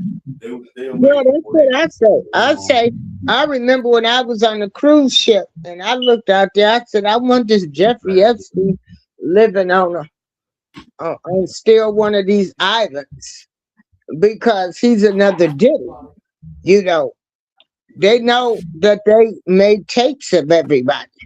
They don't want all of that stuff to come out, who he had tapes of. So, I believe Jeffrey Epstein is still alive somewhere. Yeah. So, yeah. But, okay, this is another, let me read. Let me play. What Anton? I'm sorry, I had to step away. Oh, okay. What Jules saying? He just came in. Oh, did he? Oh, okay. Hey, Jules. Yeah. Hey, what's going on? Girl, what do you think about? Wait, I got something. Okay. Listen, I know, I have been off the internet, not off the internet, but I haven't been going live for some time now. And there's a few reasons for that. One reason is because I got sick of everybody.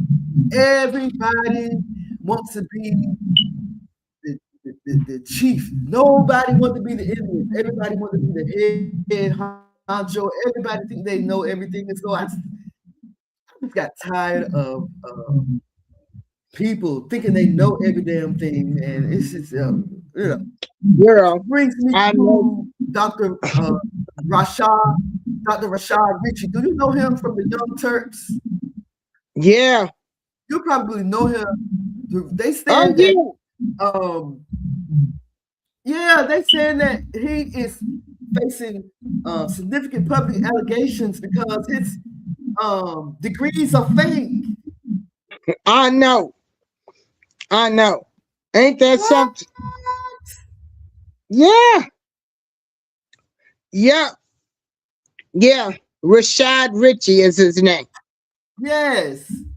Yeah. And you know what? When I first watched him a couple of times, I liked him. But after a while, and I think it was during the election time, because he fell in line with his ideology, the way he think was like the same as Roland Martin and them. And I kind of, and that's when I knew that something wasn't quite right about him, so that I just stopped following him. But I am not surprised that this is coming out. You know, the young lady Celeste, the lady that claimed to hear from God, the one that predicted Malcolm Jamal unaliving and a lot of other things, she said that this was going to be the year of revealing. Not only did she say it, but Cat Williams said it too. That God was going to start revealing things. It's amazing. It's some of the things that are coming out these days. Look. Yeah, girl. Well, it just goes to show that they kept the agenda going to keep everybody, on the plantation, never to leave on the plantation. And then when something happens, then they want to cry racism and stuff. And, they want to make people, what would be so good of not depending on the government and get your own?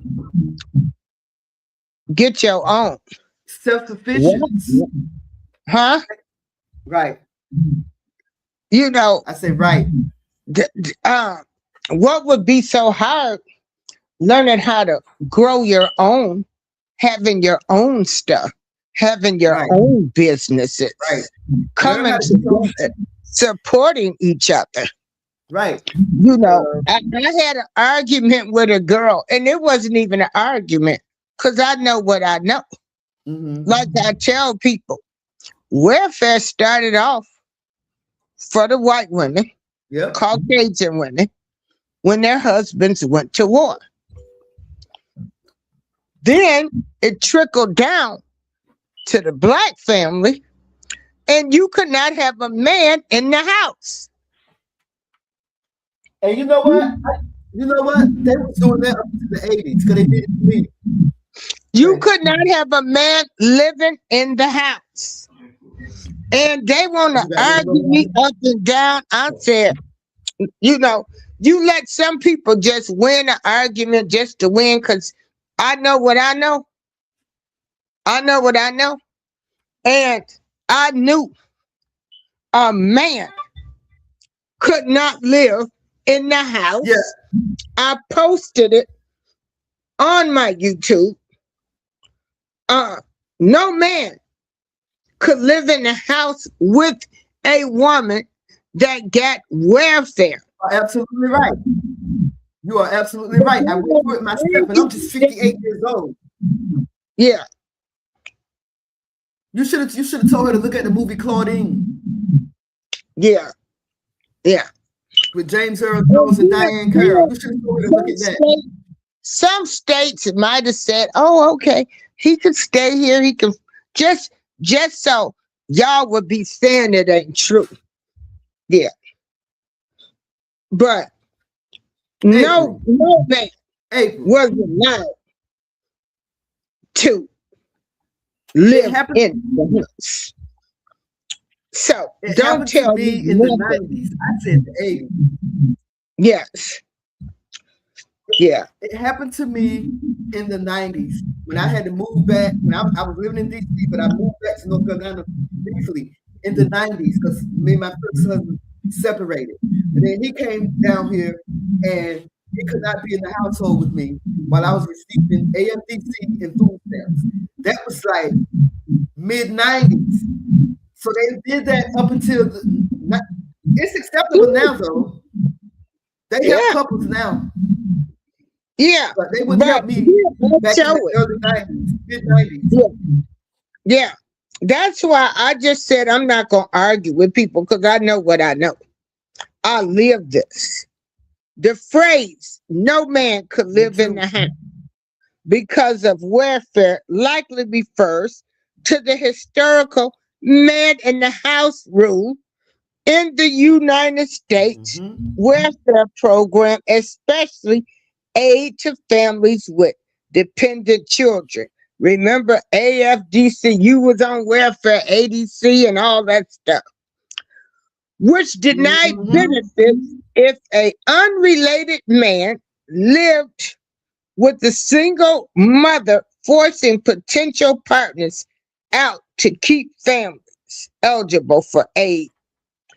A rule later challenged and largely ended by the Supreme Court in King versus Smith.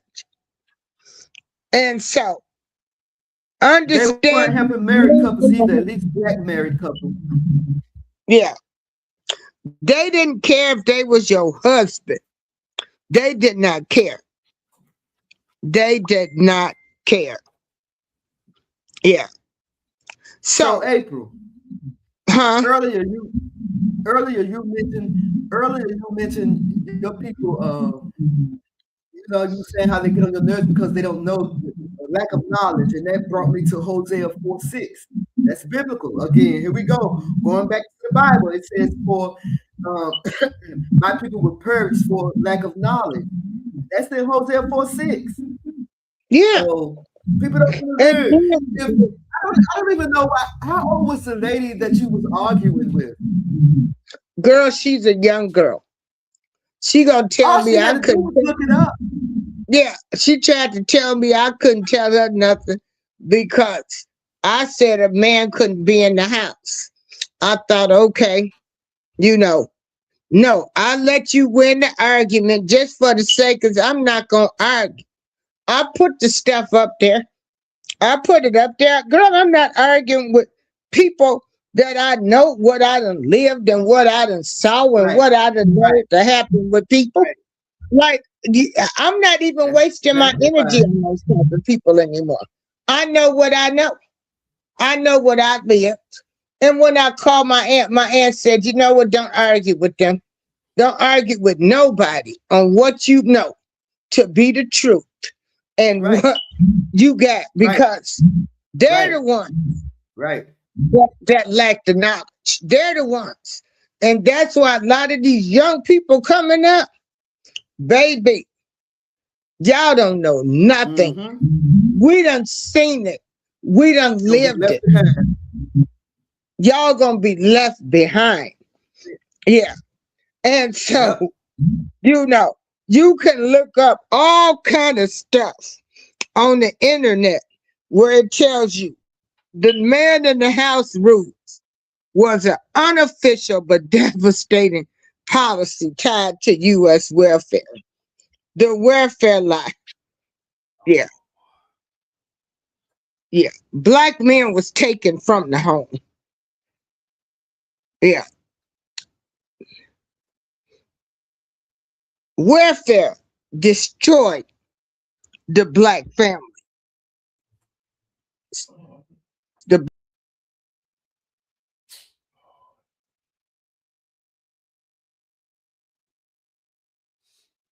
Yeah, I agree because, like I said, back in the 90s, I think it was the early to mid 90s when I had to move back to North Carolina and I had to get on welfare. And the person that I was married to at the time, he came into town. He couldn't be in my household because I was receiving welfare. So it's true. All she had to do was Google it and simple push But no need to argue, you know. Just Google it or Gemini AI it or Chat GPT it. It's simple. There's so many ways, so much information out there for our people to have that so much lack of knowledge. So Yeah, much information. and it's so much information. You know, Mm-hmm. B, now, did you ever read, oh my God, the Willie Lynch letter? How they, I heard of it. I how, never read it. oh my God, girl, if you read it, I just ordered me an Ethiopian Bible because, Oh. they say the Ethiopian Bible was the original Bible, and they took it and made the King James Version. And that's why a lot of people don't follow the King James Version, because when Willie Lynch came over from the Caribbean islands to teach about slavery, how to, get to the woman first, look at the man as a horse, tie him up, lynching him, and everything. He came with the King James Version of the Bible. So that might be something you want to check out too. Hey, young Riaz. Mm-hmm. Yeah. Hey, young So, Riaz, how you girl, doing? it's so much. Hey, young Riaz. The the the programming that has been done on us. I tell you, I tell people, you know, that they did a job, but you still Yep. can Yep. tell people anything, you know. Even like Dr. Martin Luther King, he realized, he said his people, he had led his people into a burning house. Mm-hmm. He realized he had been Speaking of Dr. used. Martin Luther King, how come y'all didn't tell me today was a holiday? I went to pick up my prescriptions and the place was closed and I was cussing them people out. Why they closed today? It's Monday. Yeah, I went and looked at the schedule. and he should be honored, even though he realized that them people had used him up and everything. He still got out and sacrificed his life for us to vote. And that's why I vote. When they show all of them people being hosed down and everything, I said, Lord, I got to vote. You know, when you look at what they did to him, to the black people back in the day, for trying to vote, that's why I will always vote, because he fought so hard for us, to be able to have the right to vote. That Montgomery bus boycott lasted over a year. It didn't happen overnight. When they be talking about boycotting now, I mean, I'm not getting ready to boycott no store right now. None of them. Because some of these stores have helped some of the black entrepreneurs by putting their products on the shelves. It might not be how many we think it should be, but some of them are carrying black people's hair products, clothing lines, and everything. And we could have been more further ahead but we're not. Well, I just saw a meme. Oh, see that? Okay. My bad. I thought you had fell off again. I just saw a meme where Nicki Minaj is calling for Don Lemon's arrest. Yeah, he should be arrested. He should be arrested. You took people in a house of worship. I mean, you mean to tell me now? Oh, let me tell Jules. Jules don't know. Hey, April. Can you explain to Jules what Don Lemon did? Don Lemon took a group of protesters to a church in Minnesota because the preacher allegedly is supposed to be an ICE agent. They tracking down ICE agents. Now, if they would have sprayed all of them, who thought what it would have been? That's what Don Lemon did. He sure in the heck did. He took a group of protesters.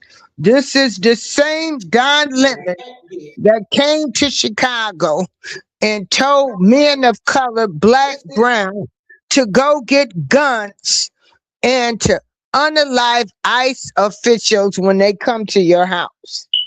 This is that same Don Lemon. He is a lemon head. He is a sour lemon. He needs to go to jail. Nobody. Exactly. Yeah. Exactly. But I tell you, some of these paid protesters, I believe. Agreed to that. They not bothering us. I believe these paid protesters that they are founded are the homeless and the mentally ill. Yeah. That's what I woke up to. That's when I called B. I said, we got to do a show. Because I'm sitting here like, I know this is not what I'm seeing. And I didn't even know about it. So it shocked me. I mean, I saw the video, but I scrolled past it because these people hate nothing to do with Don Lemon. Gonna get them messed up. Yeah. Yeah, he went into the church. Hold on. A public gathering of Christians in worship.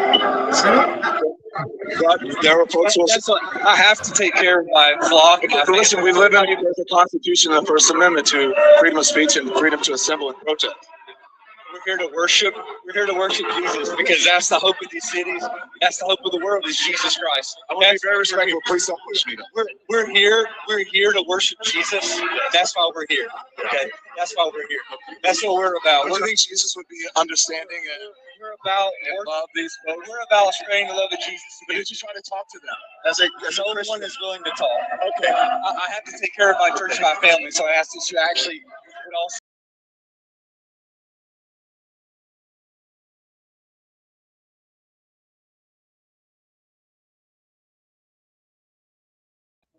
Okay, y'all, April fell off again, but she just showed the video of Don Lemon busting into a church service during a service while people were in the house of the Lord worshiping and doing their thing. He walks in with his camera crew asking questions. How disrespectful is that?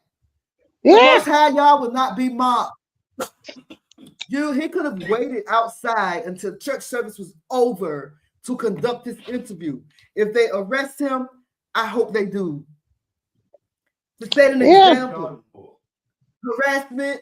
This ICE agent man was on his own. If that's what he was on his own personal time. You messing with the man while he out there working. You messing with the man when he on his family time at church trying to worship. So Yes, harassment. Get him. His I ass bet he needs went to to a be black church like that. arrested. Can you imagine him going in a black church with a black pastor and them black women up in that church? Those black women gonna protect their pastor. I don't know what that white church was doing Girl, over there, I but could, they come in my I don't church, know I what got mace, we a don't know. switchblade, We don't and know I what ain't the gonna man talk was. about what else I But got. they followed him to that church, and they went in the church because they thought he might be an ICE agent.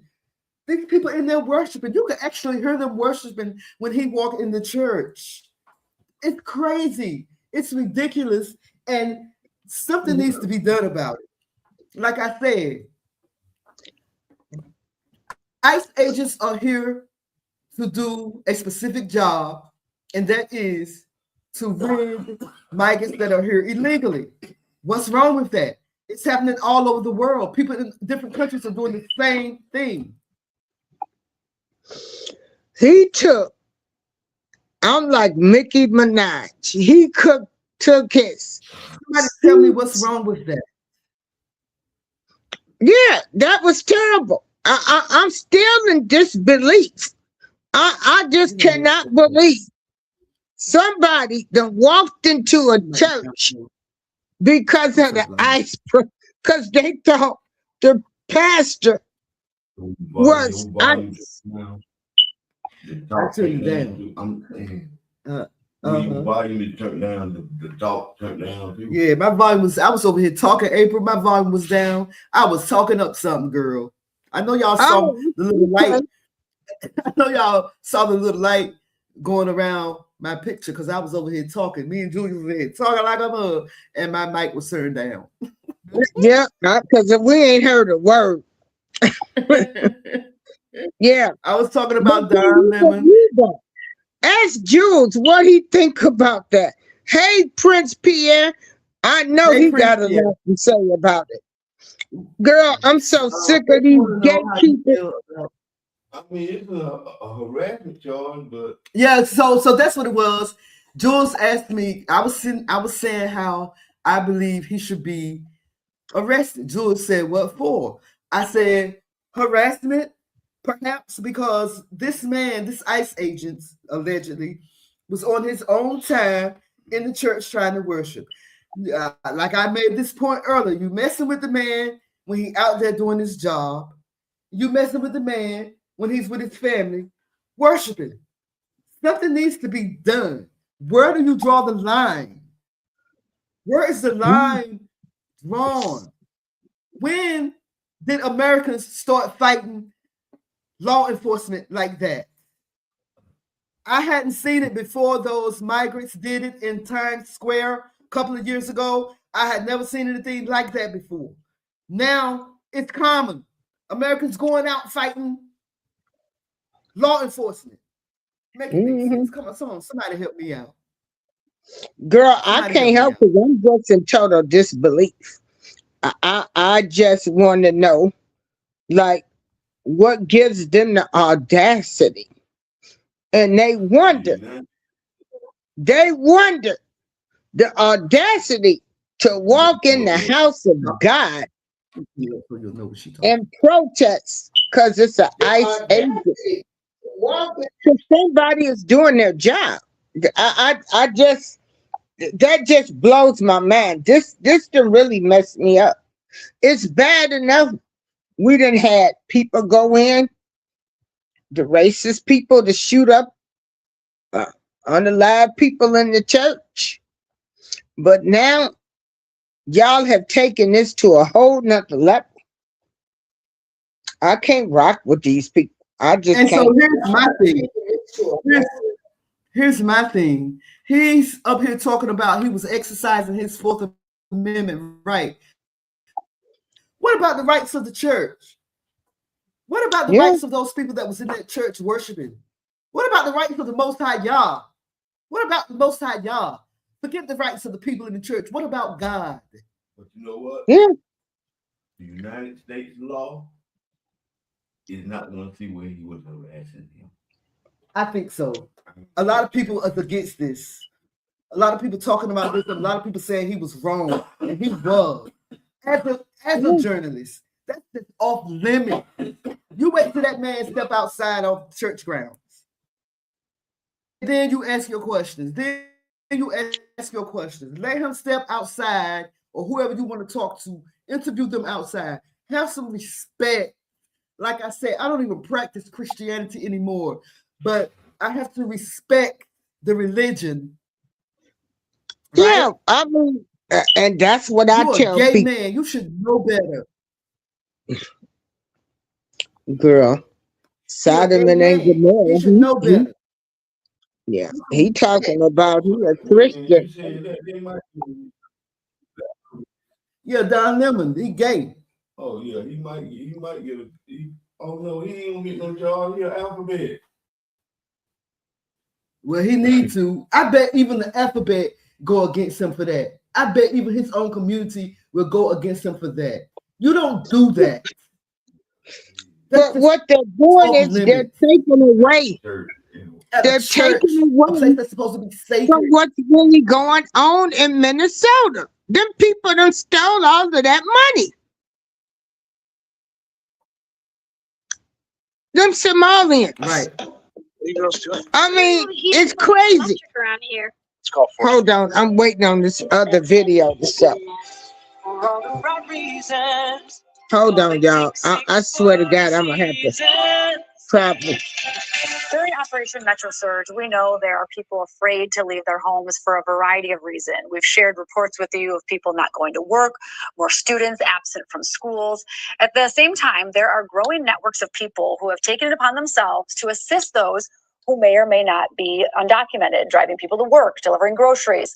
Well, some of that assistance is prompting some questions of what are the rights and risks for those so-called helpers. Joining us now is Hamline University Professor of Political Science and Legal Studies, David Schultz. Thank you so much for talking with us, David. I know your students have been asking these questions as well, it sounds like.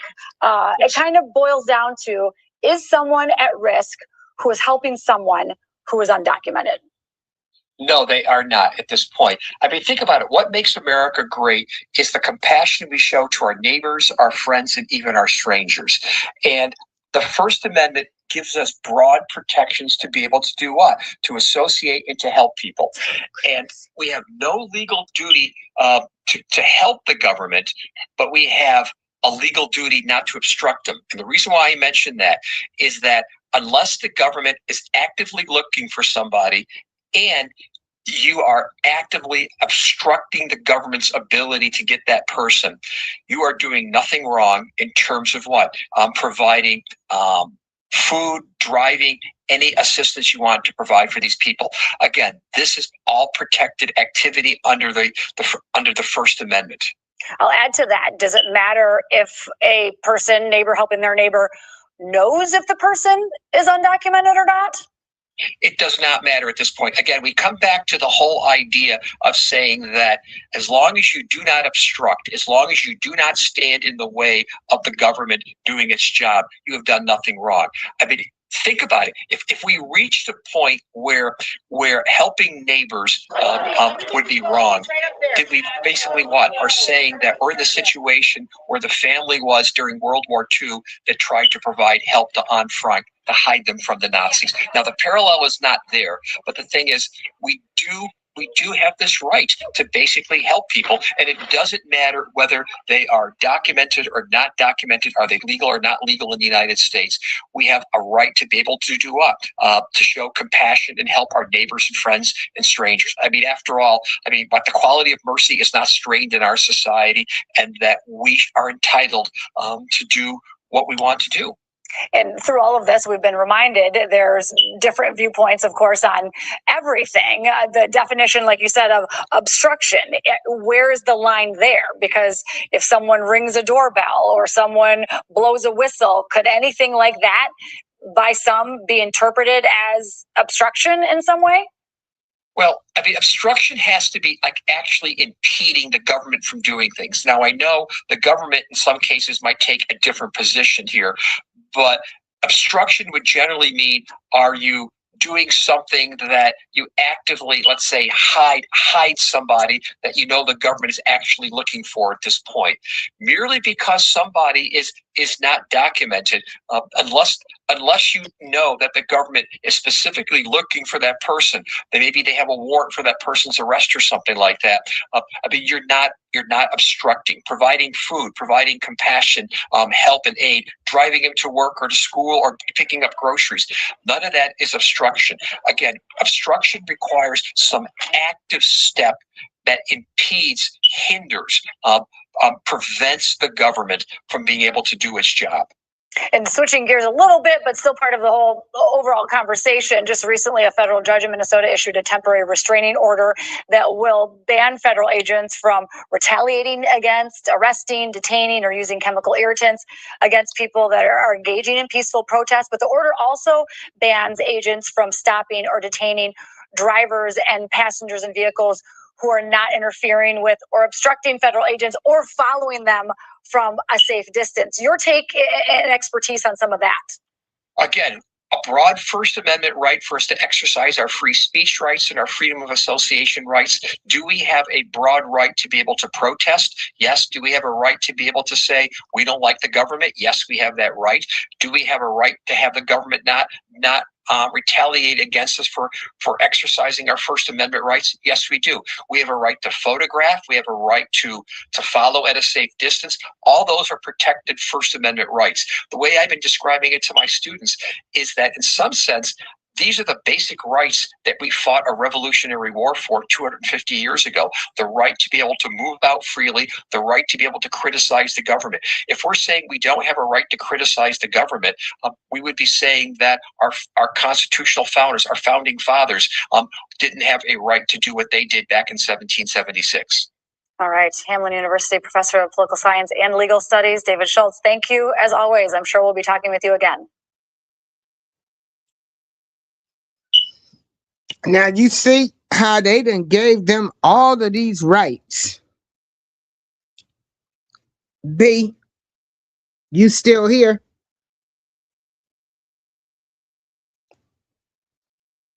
Yeah, I'm here. I'm here. Yeah. So, you don't have to give him but police car is moving, and you block your dog on back, and you see other cars coming around you trying to get out of the way of the police. So that's what Renee. And they ask you to move, and you don't move, so they get out of their car and come up to you and tell you to get out, and you don't get out. I don't know.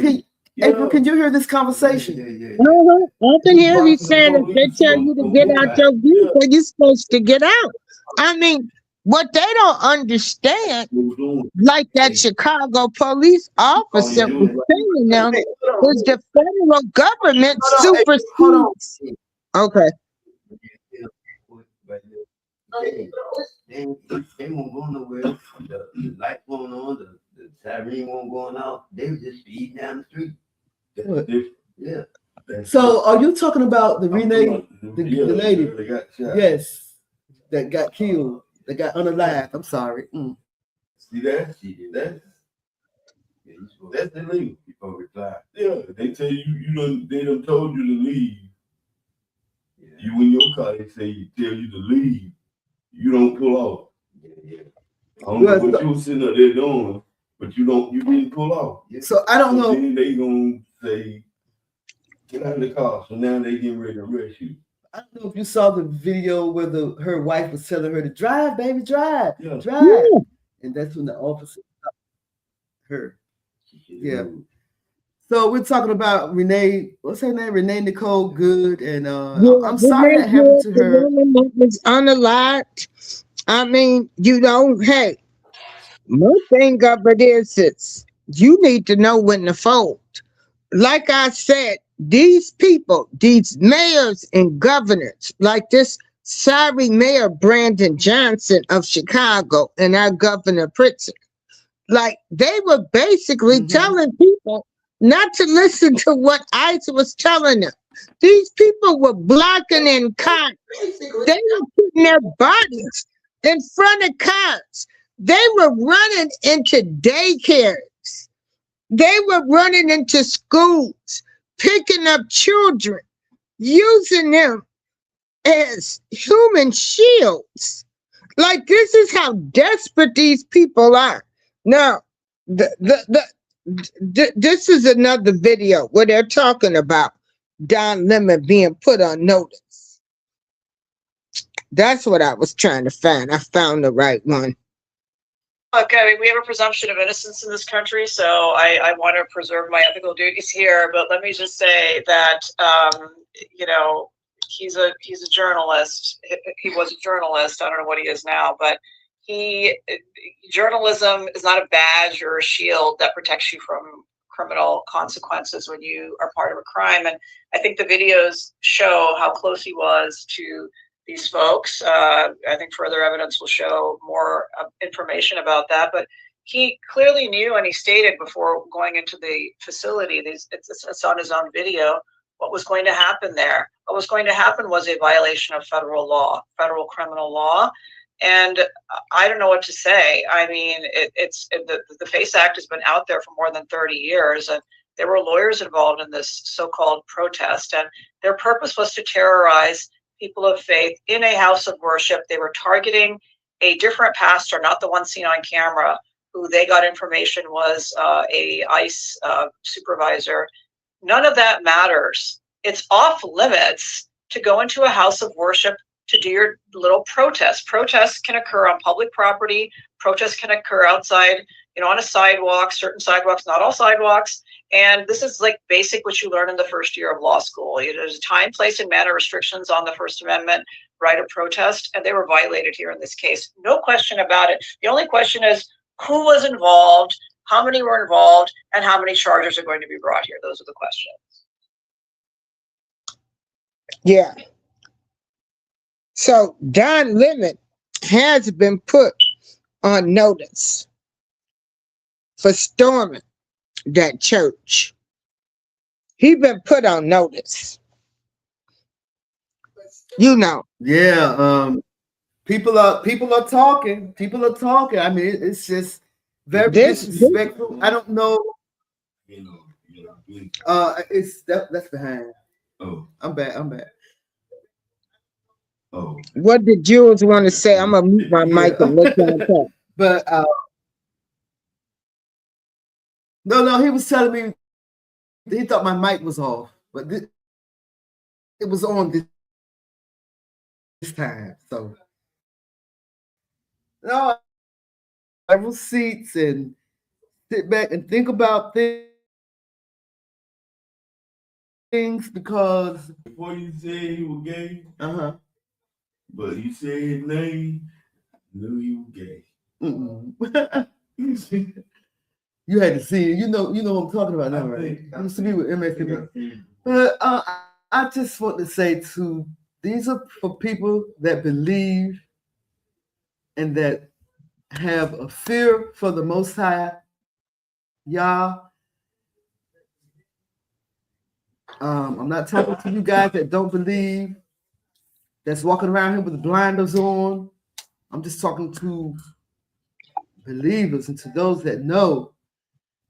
And myself, including myself. I'm not trying to be the head honcho of nothing. I ain't trying to be no saint for nobody. But the Most High is working. I know y'all feel it. I know y'all see it. He is moving. Like I said, he's playing chess. Donald Trump and them, they playing checkers. They playing Connect Four. Oh, and let me tell you something. Donald Trump and them gonna win. Y'all keep playing around. You know, they gonna show y'all something in Greece. But you know, I say this to the idiots, but I need to know, be the hypocrite. I say American people are such hypocrites because nobody said nothing when Obama deported more citizens, more illegals than anybody. He had kids chained to cages. Remember, those kids couldn't even find their parents. But they said nothing. He commended He commended the ICE people. Now that Trump is doing it,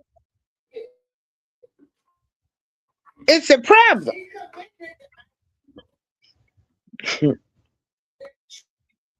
Yeah. Remember So when people were saying Donald Trump was deporting Americans? mhm. Around that time when Donald Trump and black people was walking around here mad and pissed off and I did some research and came to find out that Obama, Bin Laden, Jesus. Obama Bin Laden.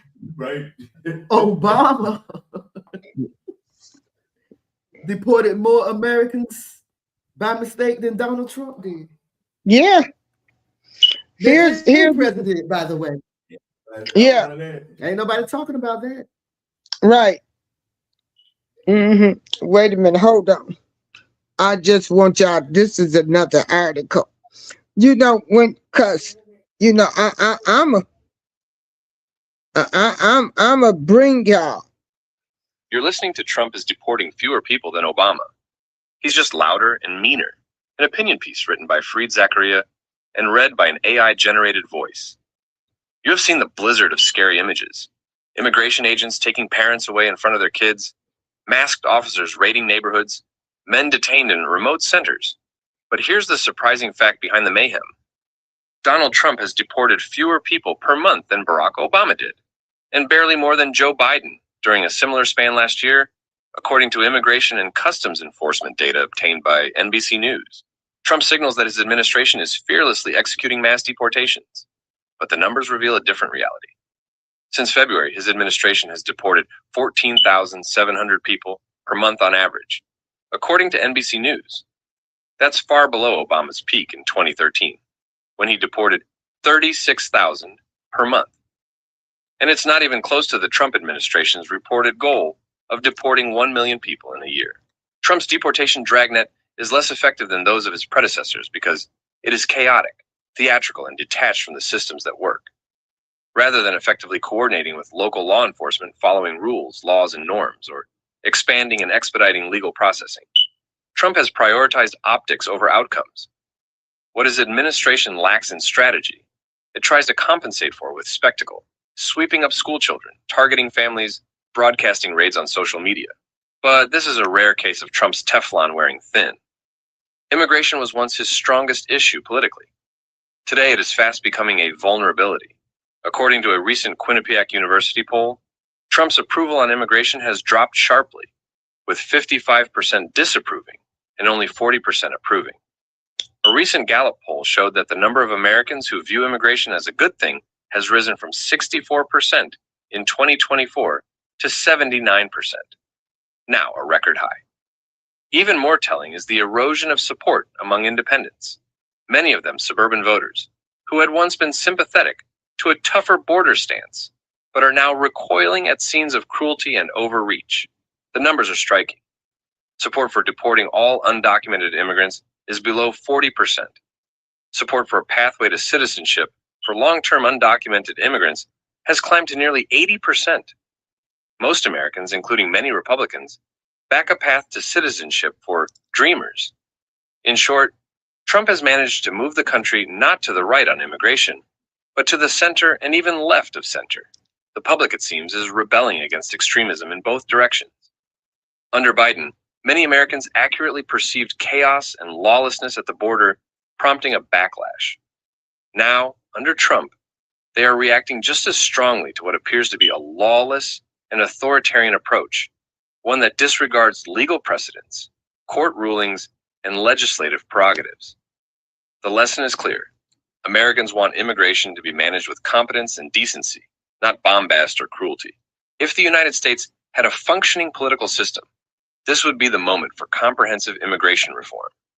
The outlines of a deal are obvious and have been for years. First, the asylum system must be totally overhauled. It cannot remain open-ended and unmanageable. There should be clear numerical caps and rules about where and how asylum can be claimed, preferably outside the United States, through a structured process. Second, Those who have lived in the U.S. for years, paying taxes and raising families, should be given a path to legal status. Deporting them makes no economic or moral sense. And third, America needs to expand high-skilled immigration if it wants to remain at the cutting edge of technology and innovation. This is the litmus test for Trump. Is he actually interested in solving America's immigration problem? Or does he prefer it as a political cudgel? When he was out of office, he chose the latter, torpedoing a bipartisan Senate immigration deal that would have toughened border enforcement and reformed the asylum process. Now that he is back in power, he has another chance. Will he take it? Democrats, too, face a crucial choice. The mistake many of them made during Trump's first term was to define themselves primarily in symbolic opposition to his nasty rhetoric, promising not to enforce the laws and chanting to abolish ICE. That stance energized the base, but alienated moderates. In fact, it alienated the country. Remember, this is the issue that has fueled Trump's movement most since he came down that golden escalator in 2015, and it has helped bring him into the White House a second time. The recent shift in public opinion on immigration is real but fragile. If the Democrats go crazy left, the public will turn against them again. To earn back trust, Democrats should sit solidly in the center, advocating secure borders, strong law enforcement, humane treatment, and realistic reforms. That's good politics. More important, it is the right set of policies for the country. America is a nation of immigrants, but it is also a nation of laws. Immigration reform must honor both traditions. It is finally time to replace fear-mongering with solutions and to turn away from performance and toward policy. The polls suggest that the country is ready. Are its leaders? There you go.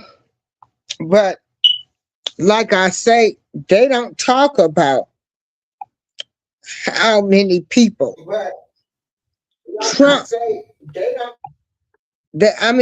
Obama deported. They don't talk about that. They don't talk about the kids in the cages. Yeah.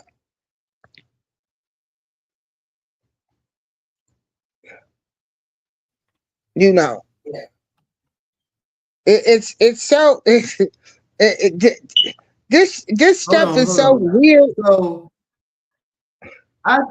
listen to this. So April, listen to this.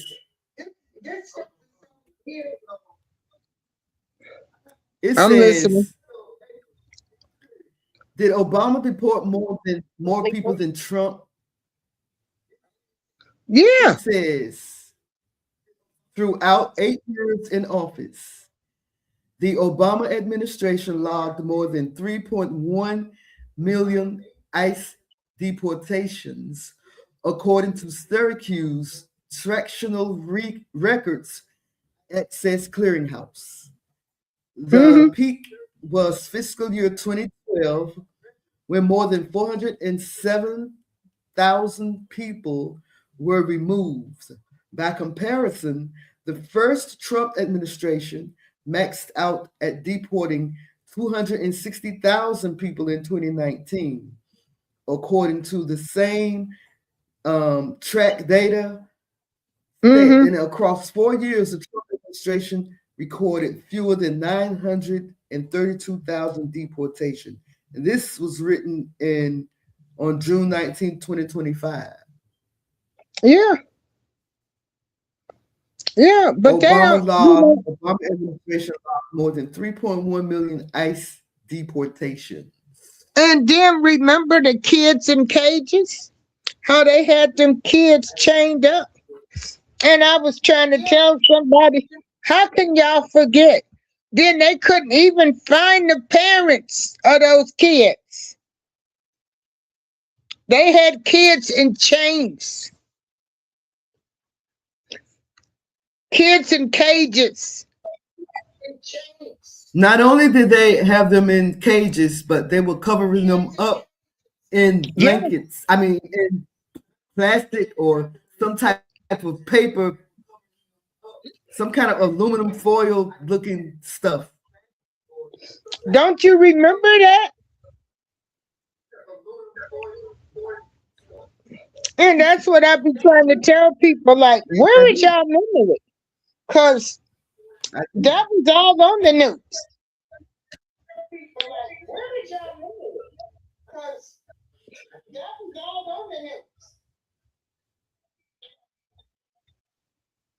Girl. Obama can't lose. Mm-mm. Obama No. can't lose. It's a lot of stuff getting ready to come out about them.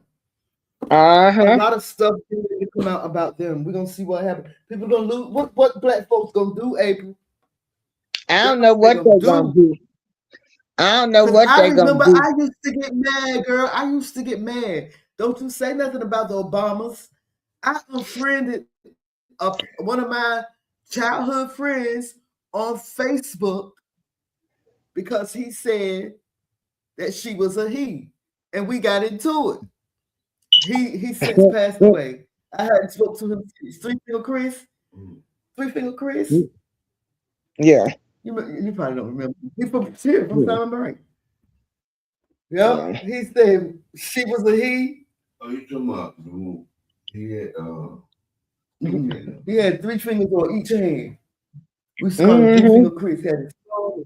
But anyway, he said when it first came out about Big Mike and Barry. Yeah, I was so pissed.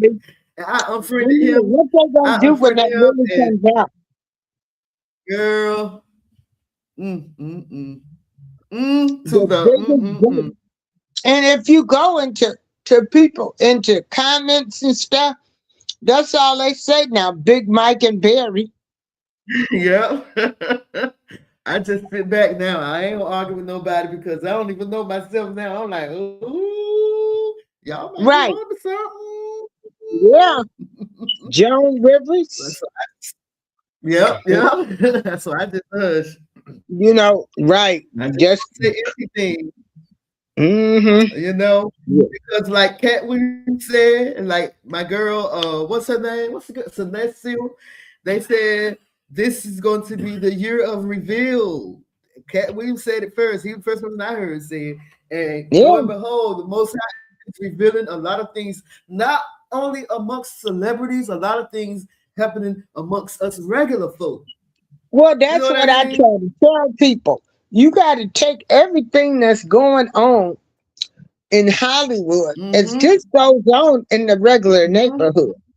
You got people that's been bending over, that's been abusing women, abusing kids. You got the Catholic priests. You got the kissing cousins, the family members. But y'all don't talk about them. Y'all don't talk about them. Y'all don't talk about the abusive men fighting women. Y'all don't talk about this. This stuff is happening in real life. Then, you know, y'all weren't, and like I said, I don't have anything against the migrants. What I'm upset about is they were given free money to come over here, free housing, free food, free clothing. They had unlimited resources to come over here to replace us blacks because we're not going to vote Democratic anymore. We waking up to the Democratic Party. They gave us, like Jose said, and he's a Latino man. We've never gotten our 40 acres and a mule, up to 40 acres and a mule. Nobody, never. How come nobody has never sued the United States government to get our reparations? I mean, that was a law. They rescinded on that. They reneged on that. They took the land away from people when Abraham Lincoln was assassinated. Nobody never did anything, B.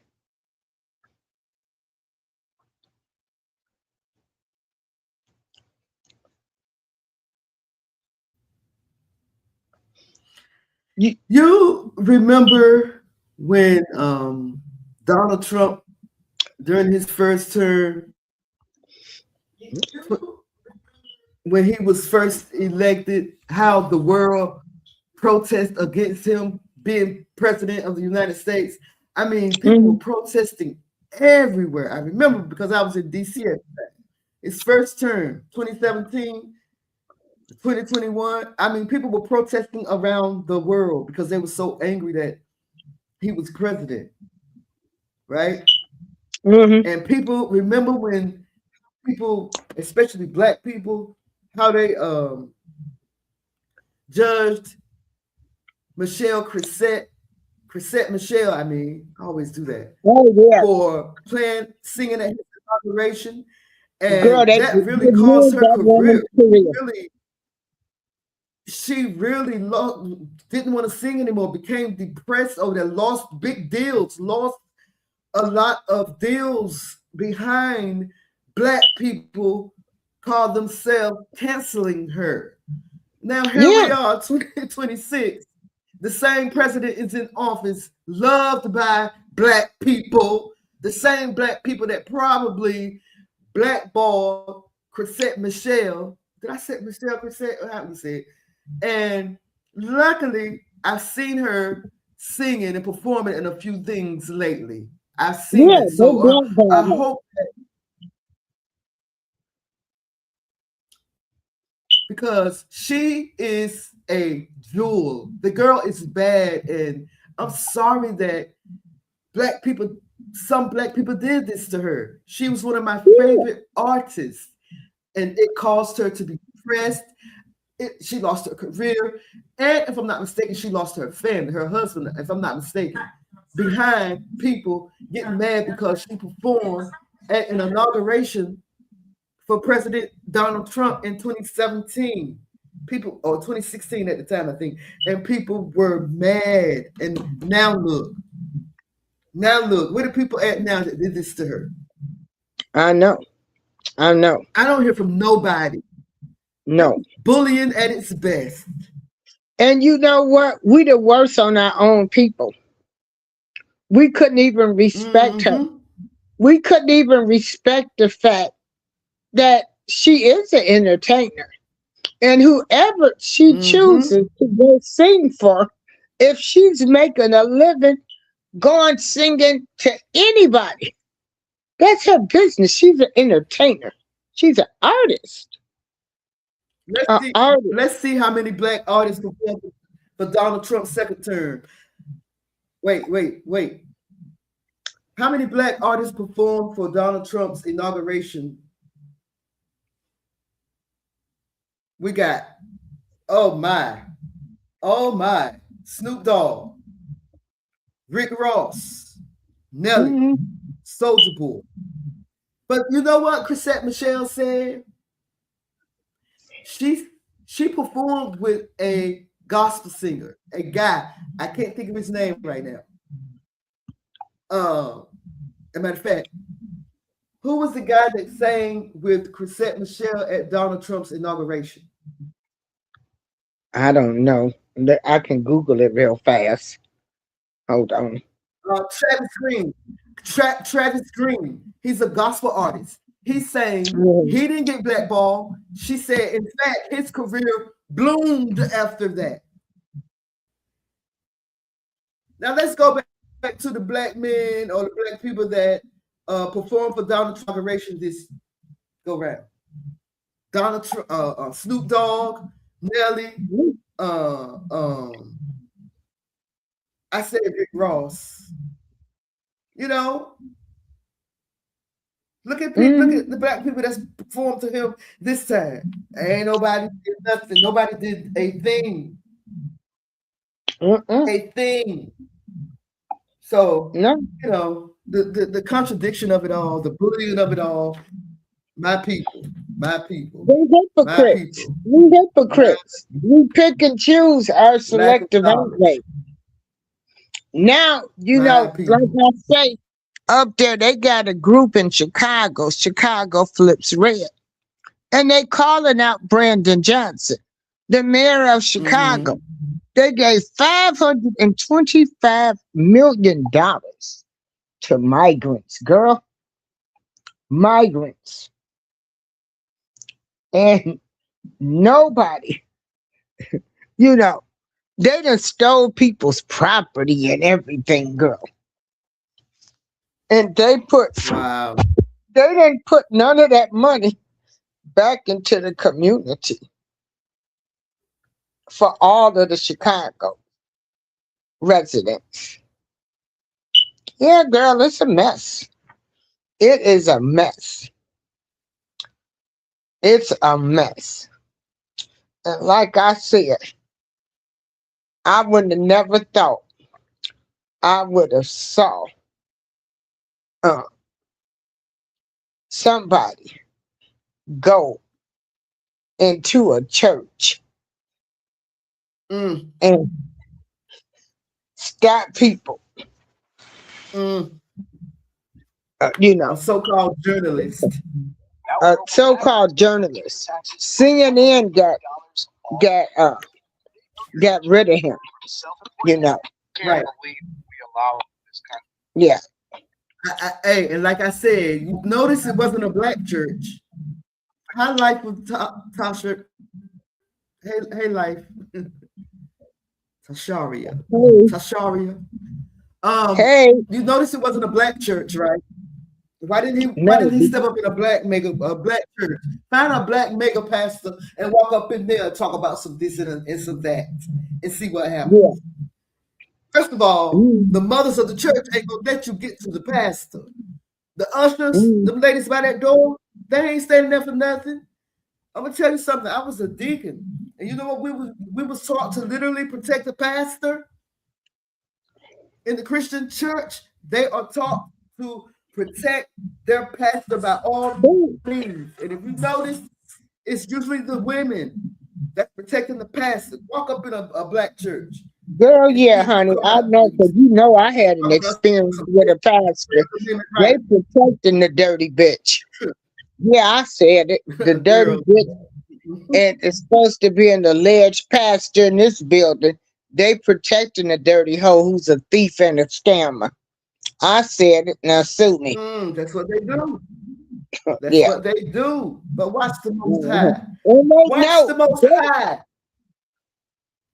Don't say nothing. Just watch the Most High. Sit back and watch the show. Yeah. Have you ever heard that song by Dr. Dre called "The Watcher"? The Watcher by Dr. Dre. That's one of my favorite songs by him. Sit back and watch the show. Listen, it's going on 3 o'clock. We're going 3 hours. I thoroughly enjoyed this. Me too. Oh my God, we have been on here a long time. Yeah. We didn't even get to talk about the other subject. Well, maybe tomorrow we can talk about other hot topics. I want to thank everybody that joined us today.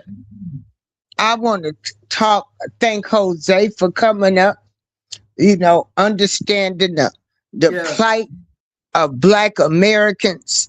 And, you know, like he said, he's just used to the term African Americans because that's what we're called. You know, he knows nothing about what we know. I also want to give him the utmost respect for saying that these people, you know, he's a Latin American man. And why aren't these people getting their paperwork done? Why are they undocumented? Like there's no excuse for them not to get everything done. So we want to thank Jose for coming up, giving his viewpoint. Like I say, you know, I don't have anything against it. The migrants, you know, I have nothing against them. It's just the whole process of, I've never gotten my up to 40 acres and a mule. And I'm looking at migrants. They can come over here and get everything free. And I do not think no protesters should go into a church and confront somebody in the church. That's so disrespectful for the house of the Lord, for people to be doing a church service, no matter what religion they are. They have their right to worship. And nobody should storm a church because you think an ICE agent is a co-pastor or something. That is ridiculous. You want to give your closing statement, B, and we'll end the show. Yes, ma'am. As for Dr. Rashid Richard, we talked about him and his fake degrees. This is all about clout chasing. I just want my foundation of Black Americans and my believers in God, the Most High Yah, that there's no need to chase nothing. There's no need to clout. If you're going to chase anything, chase him. Chase him, Yep. okay? We talked about the Black Panther leader of this new Black Panther party saying that, oh, if we was in Minneapolis, nobody would have got took, saying that what happened to Nicole, what's her name? Good. Renee Good. Renee Nicole Good wouldn't have happened if he was there. I don't know why they put the Black Panther party into the midst, trying to draw out FBAs, because he's saying what we do by delineating and all that stuff. So we talked about him. Black people, stay home, keep crocheting, keep writing, keep gardening, keep roller skating, keep raising your babies, keep raising your grandbabies, keep helping your Teaching neighbor. them values and morals. Break these generational curses. Yeah. Teach them about exactly. Yeah. Teach them about the Most High Yah. And speaking of the Most High Yah, to Don Lemon, it's very disrespectful what you did. You don't know who in that church is a real soldier for the Most High Yah. You're walking there all bold with your disrespectful self. God will not be mocked, sir.